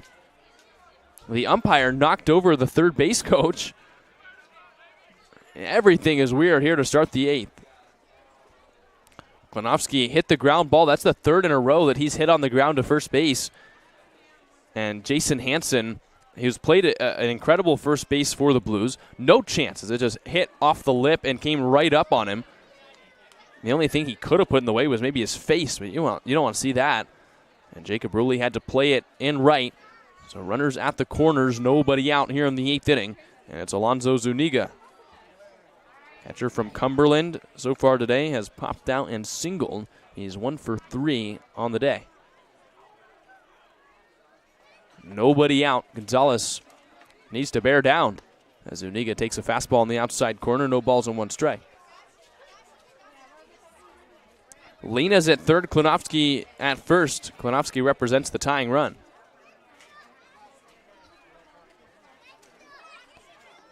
Second pitch of the at-bat is a little outside, 1 ball and 1 strike. So Gonzalez gives up the unearned run last inning, but this inning starts with the hit by pitch. And now the hit from Klinowski. Nice base running from Lena to take 3rd. A chance for the Barons to have a big inning. 1-1. Swinging a ground ball towards 3rd. Hicksonbaugh is going to 2nd. The throw to 1st. It's a double play. Nice defense from the Blues, and Lena didn't move off the bag at 3rd. Jake Hicksonbaugh, the nice recovery. He looked Lena back to the 3rd base bag, turned a double play, and just like that, 2 away here in the 8th. And how much things can change with 1 swing. That is a big, big double play for the Blues. And now you take the tying run off of the base paths, and 2 quick outs for Gonzalez. Now the batter, Delshawn Lanier, tying run at the plate. He bounces it on the ground. A dive attempt by Hicksonbaugh. It rolls away. O'Hara tries to play the ricochet, but not in time. So it's 5-4 as Lena comes in to score on the hit from Lanier. Now the tying run's back on base, and it's just a 1-run game. Well, Hicksonbaugh did as much as he could to try and get that ball, and it just bounced right off of his leather. O'Hara, a nice effort as well, but Lanier just hit it a little bit too hard. And now you got the tying run at 1st in an inning that has gone by rapidly. Everyone swinging early in counts. And it's Mark Hernandez who singled and scored his last time up, who's coming to the plate. Pick back to 1st, and Lanier dives back in. So a 5-4 ball game. Barons have lost 6 straight. Blues have lost 2. And both of these teams looking for their first win since the showcase game break. The Blues now only up by 1. Another pick goes to first. This time it's easier for Lanier to get back. So Lena, who was hit by a pitch to start the frame, all the way around to score. 4th run of the ball game for the Barons. And pitch is a little bit outside to Mark Hernandez. 1 ball and no strikes. Gonzalez has to be extra careful now. Anything in the gap or down the lines would probably bring in the tying run. And Lanier at first. 1-0. Pitch is outside. 2 balls and no strikes. But Gonzalez, you can't nibble too much. You don't want to walk about it. That put the tying run in scoring position and bring up Justin Baldwin, who came into this game hitting above 300.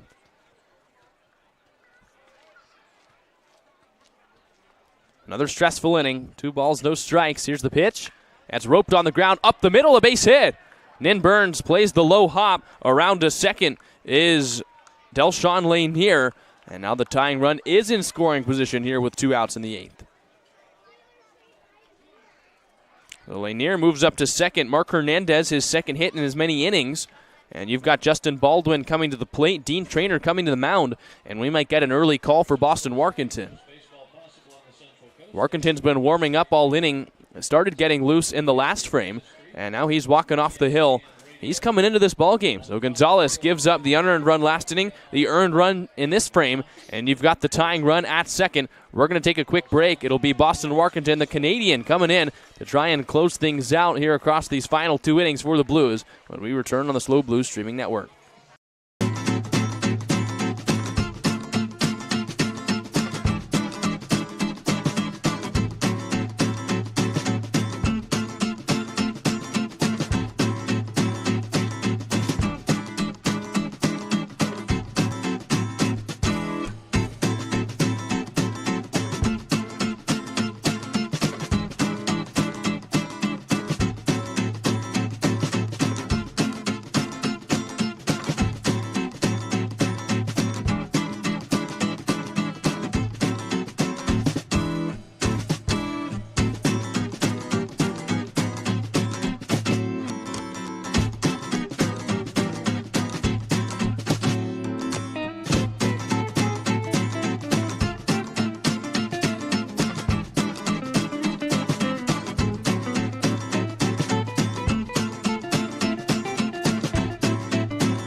Tying run at second in a now 1-run game. It's 5-4 Blues, and they're bringing in the stopper. It's Boston Warkentin coming up with first and second and 2 outs. Warkentin, the Washington right-hander, has a 1.17 earned run average in 7 2/3 so far for the Blues, and he's just been excellent. These late game situations, high tense moments, and he has answered the bell just about every time Dean Traynor has sent him out. 7th appearance for Boston Warkentin. He's given up just 2 hits across the 7 2/3, 10 strikeouts, 6 walks. Those have been an issue, but he comes into a big spot here. It's Justin Baldwin coming to the plate, 9-hole hitter for the Barons, with 2 runners aboard, tying run at second in Delshawn Lanier. Blues have led the entire way since their 3-run first inning. They've led by as many as 3, but now the lead trimmed down to 1, and a chance for the Barons to tie or take the lead here in the 8th. Warkentin facing the first batter of his day, Justin Baldwin, the center fielder from West LA College. First pitch of the at-bat, and Baldwin takes a little low. 1 ball and no strikes. Baldwin's 0 for 3. A ground out to short, ground out to third, and a strikeout looking his last time up. Washington righty, the Canadian, comes set at the belt. 1-0, he brings it home, and Baldwin bounces it off the plate. Warkentin off the hill, collects, throws. It's a little wide, but Hansen keeps his foot on the bag in time for the final out. Warkentin gets the out he was asked to get. As we head to the ninth, it's just a one-run lead, 5-4 on the SLO Blues streaming network.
Bottom third of the order coming up for the Blues in the bottom of the eighth. Last chance for San Luis Obispo to add insurance. And a new lefty on the hill for the Academy Barons. It's Charles Acker. Acker, the left-hander from East LA College, 6'3", 215-pounder, enters this game. He'll face Jake Hicksonbaugh, Jariah Lewis, Jacob Ruley. Two lefties and a righty for the Blues, who lead it now by just the one run. And Hicksonbaugh will lead things off. Acker from the windup as the shadows start to creep in here in SLO. He deals, and Hicksonbaugh rolls it on the ground, foul down the first base line. No balls on one strike.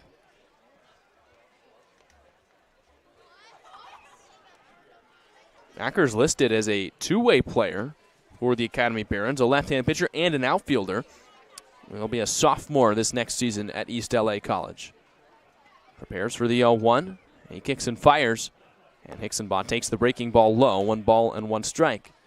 The Blues have led the entire way in this game. 3 runs in the first. They led it by as many as those 3 runs. Things have been falling apart a little bit more. They lead it now by just the 1 as the Barons have stayed in this game. 1-1. Hicksonbaugh bounces it foul again. And for the Blues, they haven't scored since the 4th, and we were applauding them earlier in the game about their ability to add on. This hasn't happened over the last 3 innings. And now the last chance to add some insurance. They'd love to go into the 9th with more than just the 1-run lead. Acker fiddles in his glove, searches for his sign. Pitch on the way, and Hicksonbaugh takes the curveball in the dirt. 2 balls and 2 strikes. Blues searching for their first win since the showcase break. Since then, they're 0 for 2.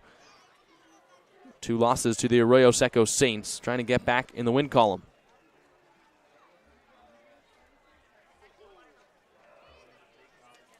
Acker kicks and fires. And Hicksonbach takes the changeup in the dirt. 3 balls and 2 strikes. The lefty has thrown a couple pitches in the zone that Hicksonbach's fouled away, but all of his misses have been well off the plate or well low. Hicksonbach trying to reach to start the 8th for the Blues. It's the bottom third of the order. It's Hicksonbach, Lewis, and Ruley. Acker nods, comes set, brings it home, and Hicksonbach lines it in the right field, base hit. The Monterey Peninsula College third baseman rounds first. It's a leadoff single here in the 8th. Second of the day for Hicksonbach, who's been on base 3 times. A nice swing, left-on-left matchup, and Hicksonbach waited back on the breaking ball, sent it into right.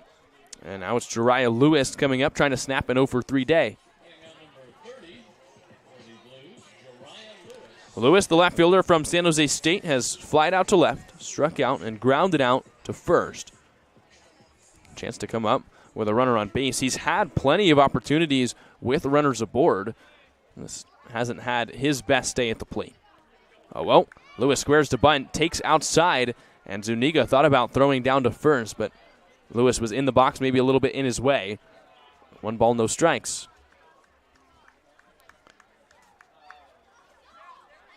Hicksonbach's got 1 stolen base so far on the summer. That came in this ball game, back when he walked and stole second in the second inning. Pitch was called a strike, and now Lewis squares again, tries to lay it down, and bounces it off the netting. No balls and 2 strikes. Lewis just staring up into the sky, kicking himself for not being able to get the bunt down. Even just 1 more run for the Blues would make this a much more comfortable 9th inning. They'll have Boston Warkentin on the hill, and you feel confident when he's out there if you're the Blues. But anything can happen in a 1-run game. So the Blues trying to add some insurance. 0-2 the count on Jariah Lewis. Acker comes set from the stretch. 2 looks to first, and he picks there. Acker so far this summer has an 11.57 earned run average across 4 2/3 innings. He's given up 4 hits. The issue for him, 5 walks. Only 3 strikeouts to go along with those bases on balls.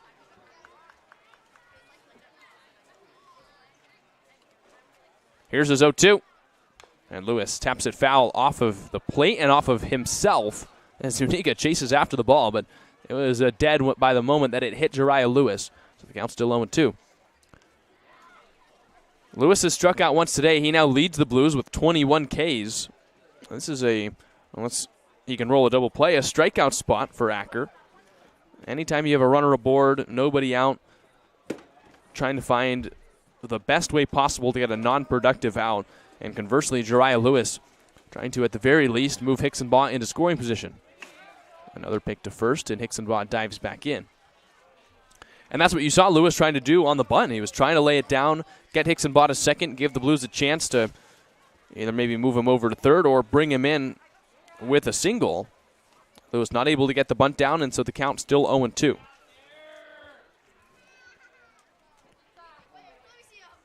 Acker picks again. Hicksonbach doesn't even have to dive back in this time. It's the 3rd time that Acker has used that lefty move to pick over to first. And Hicksonbach's lead has gotten shorter and shorter every time.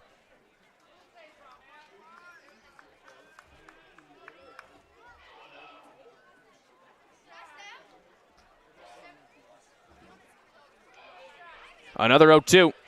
Lewis takes a little low, 1 ball and 2 strikes. If you're looking ahead to the 9th inning, it'll be the top of the order for the Barons. You've got Neighbors, who is 2 for 4, Thomas Williams, who is 2 for 4, and Julian Boyd, who is 1 for 4. 1-2.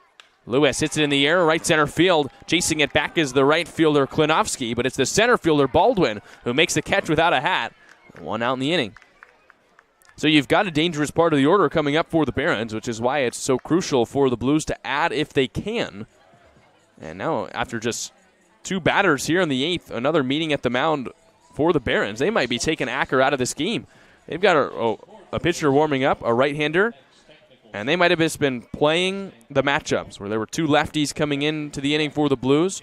They brought in Acker, the lefty. Now you've got the righty, Ruley, coming up. And I think Acker had the ball taken from him. So you've got a righty coming in from the pen. We don't see this all that often, but the Barons playing the matchups. So with Ruley coming up, the 9-0 hitter will face a righty. We're going to step away here on the SLO Blues Streaming Network.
Jacob Ruley coming in, which means the righty on the hill for the Academy Barons. And the right-hander in question is Maximus Berber from Whittier College. The righty enters this game 6'3", 230-pound right-hander to face Jacob Ruley and Nin Burns, who stand on deck. We don't see this all that often. Where in the major leagues, you often see the managers will pick and choose pitchers to use based on their handedness. So you'll have a lefty facing lefties and a righty facing righties. But it's not all that common in the CCL. Barons using it here in the 8th, trying to keep the Blues off the board. And a 1-0 count on Jacob Ruley. Berber so far this summer, a 6.14 earned run average and 14 2/3 innings. One of the more reliable arms on the Barons staff. 14 hits, 7 walks across those 14 frames. And he's behind the count 2-0 on Ruley. Ruley in this ballgame has walked 3 times. Simple as that. He's 0 for 0 with the 3 bases on balls. He's also scored 1 run. He's got a pair of stolen bases. Hicksonbaugh, the runner at first. 1 run, the Blues lead here in the 8th. As the pick goes there, Hicksonbaugh dives back in. But if a manager has an opportunity and you've got the open bullpen, the rested arms, it makes sense. It's a 1-run game. You're selling out for as many wins as you can get. And for the Barons, those have been harder to come by this summer than any other team in the CCL. They're just 4-18. They've lost 6 straight. So down by just the 1 run here. Trying to grab a win. They've got to keep the Blues off the board. 3-0 the count on Ruley as he deals. And Ruley takes outside. It's a 4th walk for Jacob Ruley. Easy day at the plate for Ja Rule. And there's 1st and 2nd with 1 out. And I'm not sure I've ever seen a guy come up 4 times and walk 4 times. That's exactly what Ruley has done today. He reaches. It moves Hicksonbaugh into scoring position. And that's maybe the downside of bringing in a guy for one matchup. When you bring in a pitcher in the middle of the inning, you've got a runner aboard. Sometimes guys don't throw strikes coming out of the pen, and that was the case with Berber there to Ruley. 4-pitch walk. Here's Nin Burns. Burns has hit the ball well today, but nothing to show for it yet. The hit by pitch and the run scored back in the 1st inning. Since then, a line out to left, a pop out to the catcher, Zuniga, and a ground out to short. 1-0 the count on 5 straight balls from Berber out of the pen. Hicksonbaugh at second, Ruley at first. 1-0 on the way, and Burns takes outside all the way to the backstop. past the glove of Zuniga, and both runners advance. So now with one out, the Blues have 2 runners in scoring position, and now a big chance for insurance. And with the chess that the Barons have been playing so far, I wouldn't be surprised if now they pitch around Nin Burns, maybe even issue an intentional walk, try and cause a force at any base, put the double play in order here in the 8th. But it starts now. They'll bring the infield in. Hicksonbaugh now to third, Ruley at second. Berber works from the windup. He kicks and deals. And Burns takes a fastball in the outside corner, 2 balls and 1 strike. 89-mile-an-hour fastball. That's the first strike that Berber's thrown out of the pen. It was 6 straight balls before that pitch. 2-1. Burns ropes it down the left field line. It's a fair ball. In to score is Hicksonbaugh. Right behind him, Ruley. Digging around first towards second is Nin Burns. As Boyd plays the ball in the corner, it's a 2 RBI double for Burns, and it's back to a 3-run lead. That is a big swing of the bat for Nin Burns. It's now 7-4 as the center fielder knocks in 2, and that's the exact insurance we were looking for.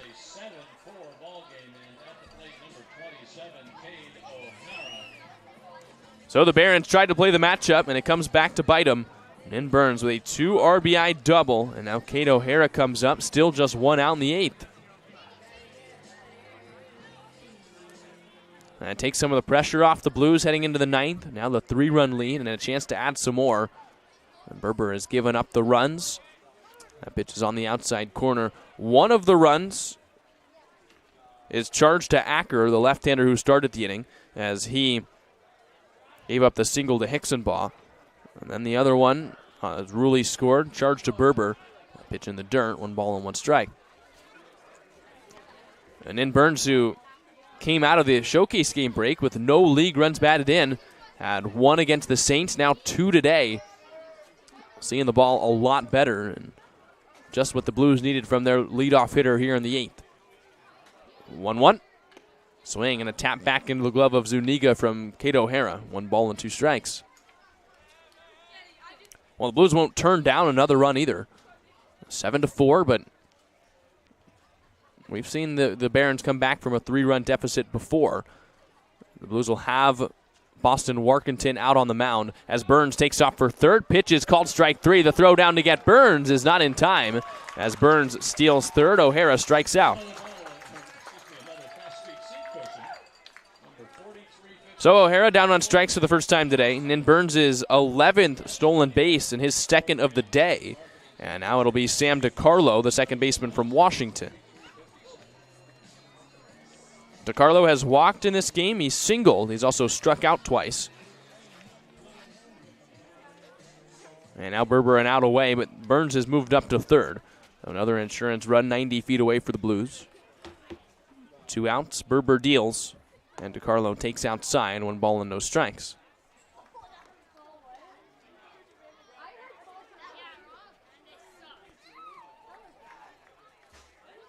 DiCarlo, 2 runs scored today. He's got 2 of the 7 the Blues have on the board.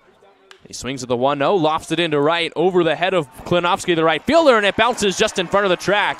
DiCarlo running around first into second. 2 doubles now in the inning, and another run for the Blues. It's 8-4.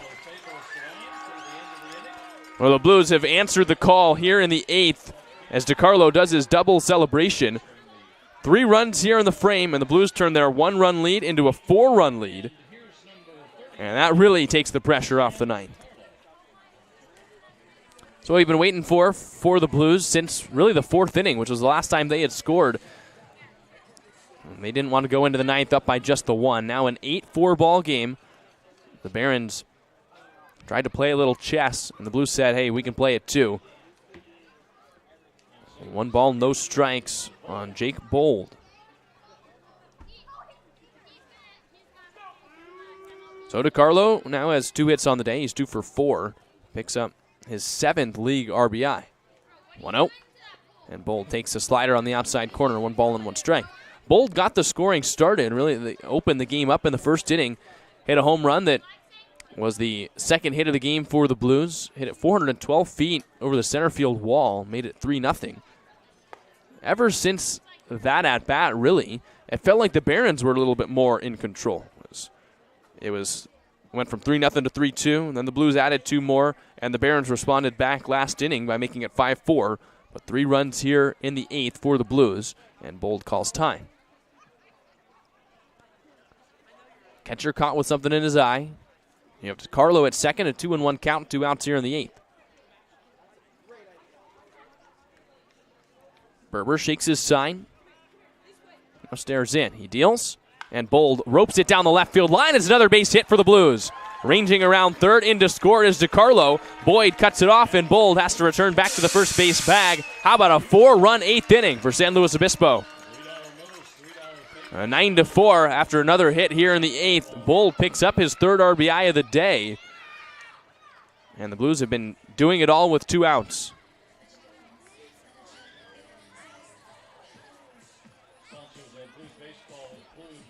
That's now the 4th hit here in this inning alone for the Blues. They've almost caught up to the Barons. 11 now on the day for San Luis Obispo. Barons have 12. But the runs are what really matter. It's 9-4 here in the 8th. The Blues took the call for 1 insurance run and decided to put up 4. The biggest inning they've had today, and it came in a big spot. Now you even wonder, do they still send Boston Warkentin out for the 9th, or do you save his arm in case the game's close tomorrow? Jason Hansen to the plate, and he's got hits in each of his last 3 plate appearances, and he takes a first pitch fastball in there for a strike. The Barons go to Berber to face the righties, and they've been coming through ever since. Pick back to first, and they got him. Jake Bold picked off the first base bag, and that ends the 8th. Well, the Blues score 4 runs to extend the lead to 5. As we head to the 9th, it's 9-4 on the SLO Blues streaming network.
We welcome you back to Sinsheimer Stadium, a game that's really changed in the last half inning. The Blues now lead it by 5, and Boston Warkentin, and to try and close things out, he'll get the top of the Barons order, and he starts off Kamau Neighbors with a strike, 0-1.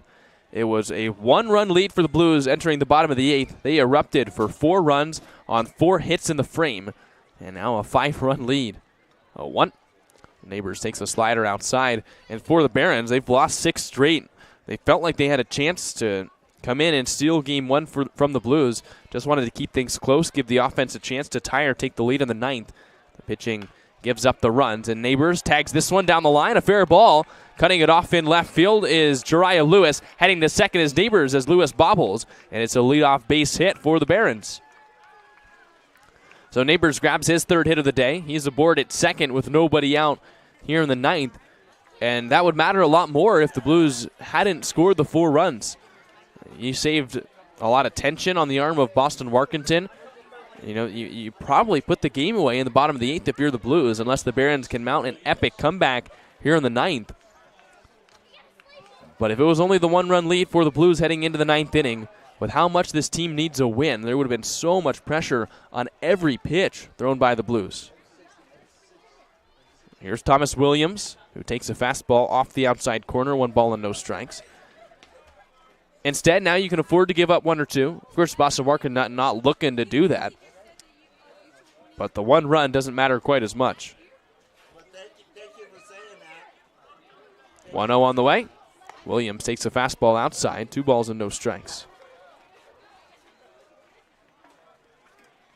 The Blues searching for their first win since the All-Star break. Trying to take game 1 of this series against the Barons. 2-0. And Williams takes a fastball right down the middle, 89 miles an hour. 2 balls and 1 strike. Today, Williams has reached base 3 times. 2 singles, he's reached on an error. He started the game by flying out to left, so he's 2 for 4. 2-1. Williams swings, bounces it right back up the middle. Warkentin thought about going to second, but he'll take the free out at first. A nice snag by the Canadian on top of the hill. And there's 1 out here in the 9th. And Neighbors saw the ball bouncing right back to Warkentin. I didn't think Warkentin would be able to snag it. I don't think Neighbors did either. And Warkentin, who I think could have potentially gotten the out at second base, realized the Blues got a 5-run lead, made the smart decision to just get the out at first, find a way to get 2 more outs here in the 9th.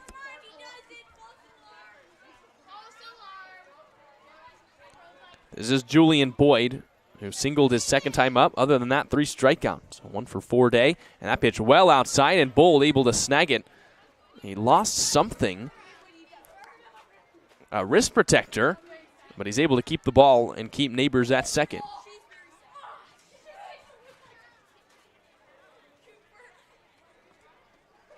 Julian Boyd, the left fielder from Colorado Mesa, 3 strikeouts swinging in this game.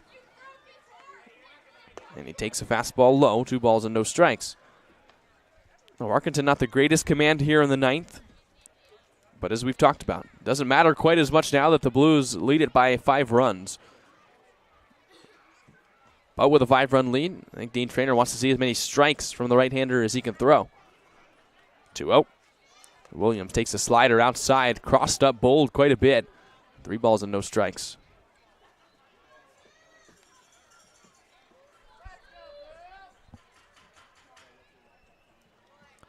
3-0 the count, 1 out, a runner at second here with a 5-run lead in the top of the 9th. Warkentin looks back at Neighbors, brings it home, and Boyd takes a fastball in the outside corner, 3 balls and 1 strike. This is just game 2 of a 7-game homestand, really the last long homestand for the Blues, where they've got this 7-game one and then a double header to end the season here at home. As Warkentin looks back to second. These 2 games against the Barons, 1 today, 1 tomorrow, with a 2:05 p.m. first pitch in tomorrow's game. Then 2 versus the Orange County Riptide, which the Blues haven't seen in 4 weeks. And the Arroyo Seco Saints come back. Swing and a miss, and a ball that gets back to the backstop. Boyd just didn't see it out of the shadows, so Neighbors moves up to third as the count moves full. So it's a couple of interesting 2-game series. You've got the Barons, who have not been good this summer, frankly, but the Blues didn't play all that well against the first time, and now they're on their way to potentially grabbing a Game 1 win here today. They'll try and go for the sweep tomorrow if they can win today. And then you've got the Riptide, who the Blues swept but are in second place, and the Saints, who are 4-0 against the Blues, as that pitch is outside for a walk. So first and third with 1 out. Well, the Blues are 5th place coming into this ball game, and their records against other teams and where they stand in the standings is one of the more interesting things that we've seen. The Blues have played Santa Barbara, the Foresters, who are in first place, probably better than anyone else in the league. They're 2-0 against the Riptide in the only 2 games they've played against them. The Riptide are in second place, but they've already lost the season series to the Oaks and the Saints. Dylan Lena takes a big hack, no balls and 1 strike. I mean, the Saints are at 13-11. They had lost 6 of 8 before they just dominated the Blues through 2 games. And the Conejo Oaks just barely above the Blues in the standings at 11-13. And that season series ended 4-3 Oaks. 0-1. And Lena takes it outside, 1 ball and 1 strike. Runners at the corners. It's Boyd at first after he walked. Neighbors doubled the lead off the inning, advanced on the wild pitch. He's at third. Lena at the plate. A walk, a hit by pitch, and a single. So he takes high with a breaking ball here, 2 balls and 1 strike.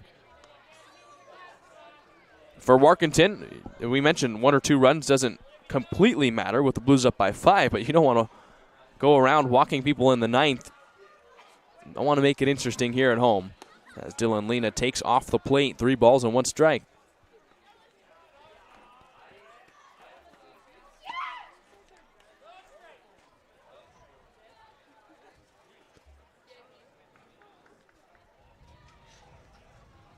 Three-one. Lena takes a big hack. Had a hitter's count and tried to use it. 3 balls and 2 strikes as Warkentin put the fastball by him. And now a full count. Runners at the corners. Great speed at third with Neighbors. Decent speed at first with Boyd. And Lena nubs one back up the middle. This could end the ball game. The second baseman, DiCarlo, watches it bounce off of his waist. It's another error for the second baseman. And a run comes in to score 9-5, 2 runners aboard. A tailor-made double play ball grounded right to the second base bag.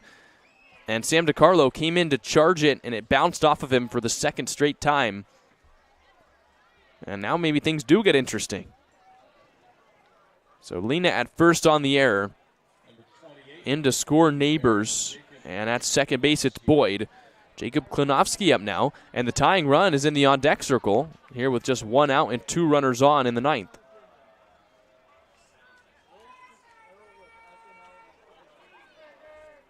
Klinovsky, the right fielder from CSU East Bay. 2 singles in this ball game. He's also grounded out to first twice. And Boston Warkentin gets ahead in the count, no balls and 1 strike.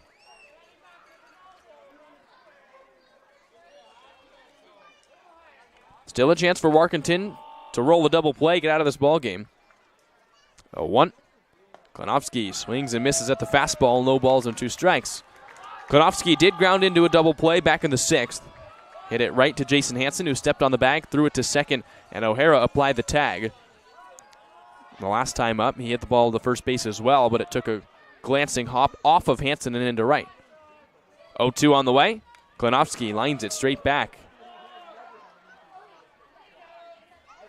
So basically, in 3 straight plate appearances, Klinovsky's hit a ground ball to first base. One was a routine single out to Hansen, one a double play, and the other an RBI base hit.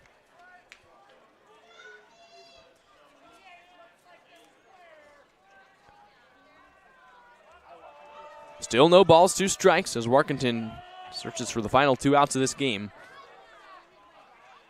He deals, and it's a little bit outside, 1 ball and 2 strikes. Just off the StatCast strike zone with the slider. Missed by about an inch or 2. A slider that broke 20 inches. Just couldn't quite clip the outside corner. 1-2. Klinovsky takes the fastball out. 2 balls and 2 strikes. The Blues cannot afford a walk here. That would bring the tying run to the plate in the form of Alonzo Zuniga. Barons definitely still need to come up with a few more hits if they want to come back in this ball game, but you don't want to give them the chance. Klinovsky rolls this one to second. Another chance for DiCarlo. He goes to second for 1. O'Hara fakes a throw to first. Instead spins to third, so a fielder's choice from Klinovsky. Second out of the inning, and runners at the corners. So nice play there from DiCarlo to get the runner at second base, but too much speed out of the left-hand batter's box for Klinovsky. And now the last chance for the Barons, it's Alonzo Zuniga.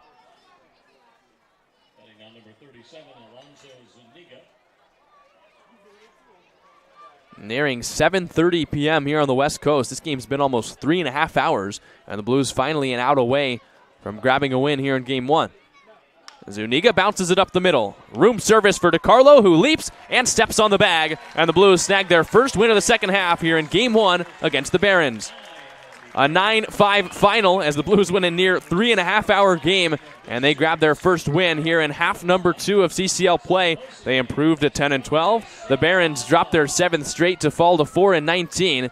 And we'll be right back here tomorrow. These two teams got to play again, and for some reason this season it is always close between the Blues and the Barons. For my partner, Nate Mills, I've been Jack Smith saying thank you for tuning in to our show here on the SLO Blues Streaming Network. We'll be back in action tomorrow. Blues and Barons, first pitch at 2:05. Thank you so much. Enjoy the rest of your Saturday, and we'll see you tomorrow.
Hello, everybody. Welcome back into the broadcast booth. I'm joined by today's hero. It's Jake Bold, who went 2 for 5 with a single, a home run, 3 runs batted in. And, Jake, when you came up to the plate in your first at-bat, that the team's struggling with runners on base so far this week, and you hit the home run, what was your approach going into that at-bat? Yeah, so I think earlier this week I had a couple strikeouts with runners on.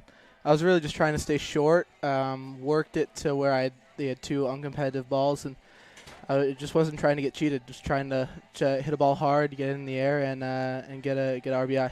Well, you certainly hit it hard, 102 miles an hour, 412 feet. You were also a part of another rally back in the 8th inning where the team went into the 8th up by 1, came out up by 5. What does that say about the team's mentality and the approach at the plate to battle through the game and add insurance late in the game? Yeah, I mean, you never know out here. You know, you get bad hops every once in a while, and it's just super important to tack on, always in baseball, but especially when we're playing at Sinsheimer, and you know, we're a little short on pitching, so it's always good to get the guys rest if we can.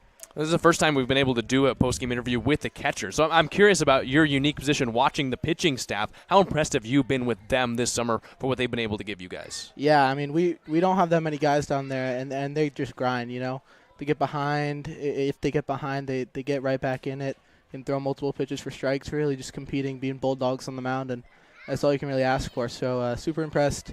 Love those guys, and excited to do it for a couple more weeks. Now today, first win of the second half. You've got the rest of the second half to go, fighting for a playoff spot. Where do you think the team's mentality stands at this point, and what do you guys need to do to really get over the hump and secure yourself a playoff spot by season's end? Yeah, I mean, we just got to take it day by day, you know, keep the momentum going. Adversity is going to happen, and you just got to keep spirits up and stay locked in every pitch. So, you know, we know what we can do, and we're excited to really hit the ground run these next 2 weeks and get a playoff spot. Well, we appreciate the interview. Congrats on the home run. It really was a sight to see. 412 feet, that's a long way. But the Blues win this one, a final score of 9-5. Their first win of the second half. They'll play tomorrow against the Barons, a 2:05 start, and we'll see you then.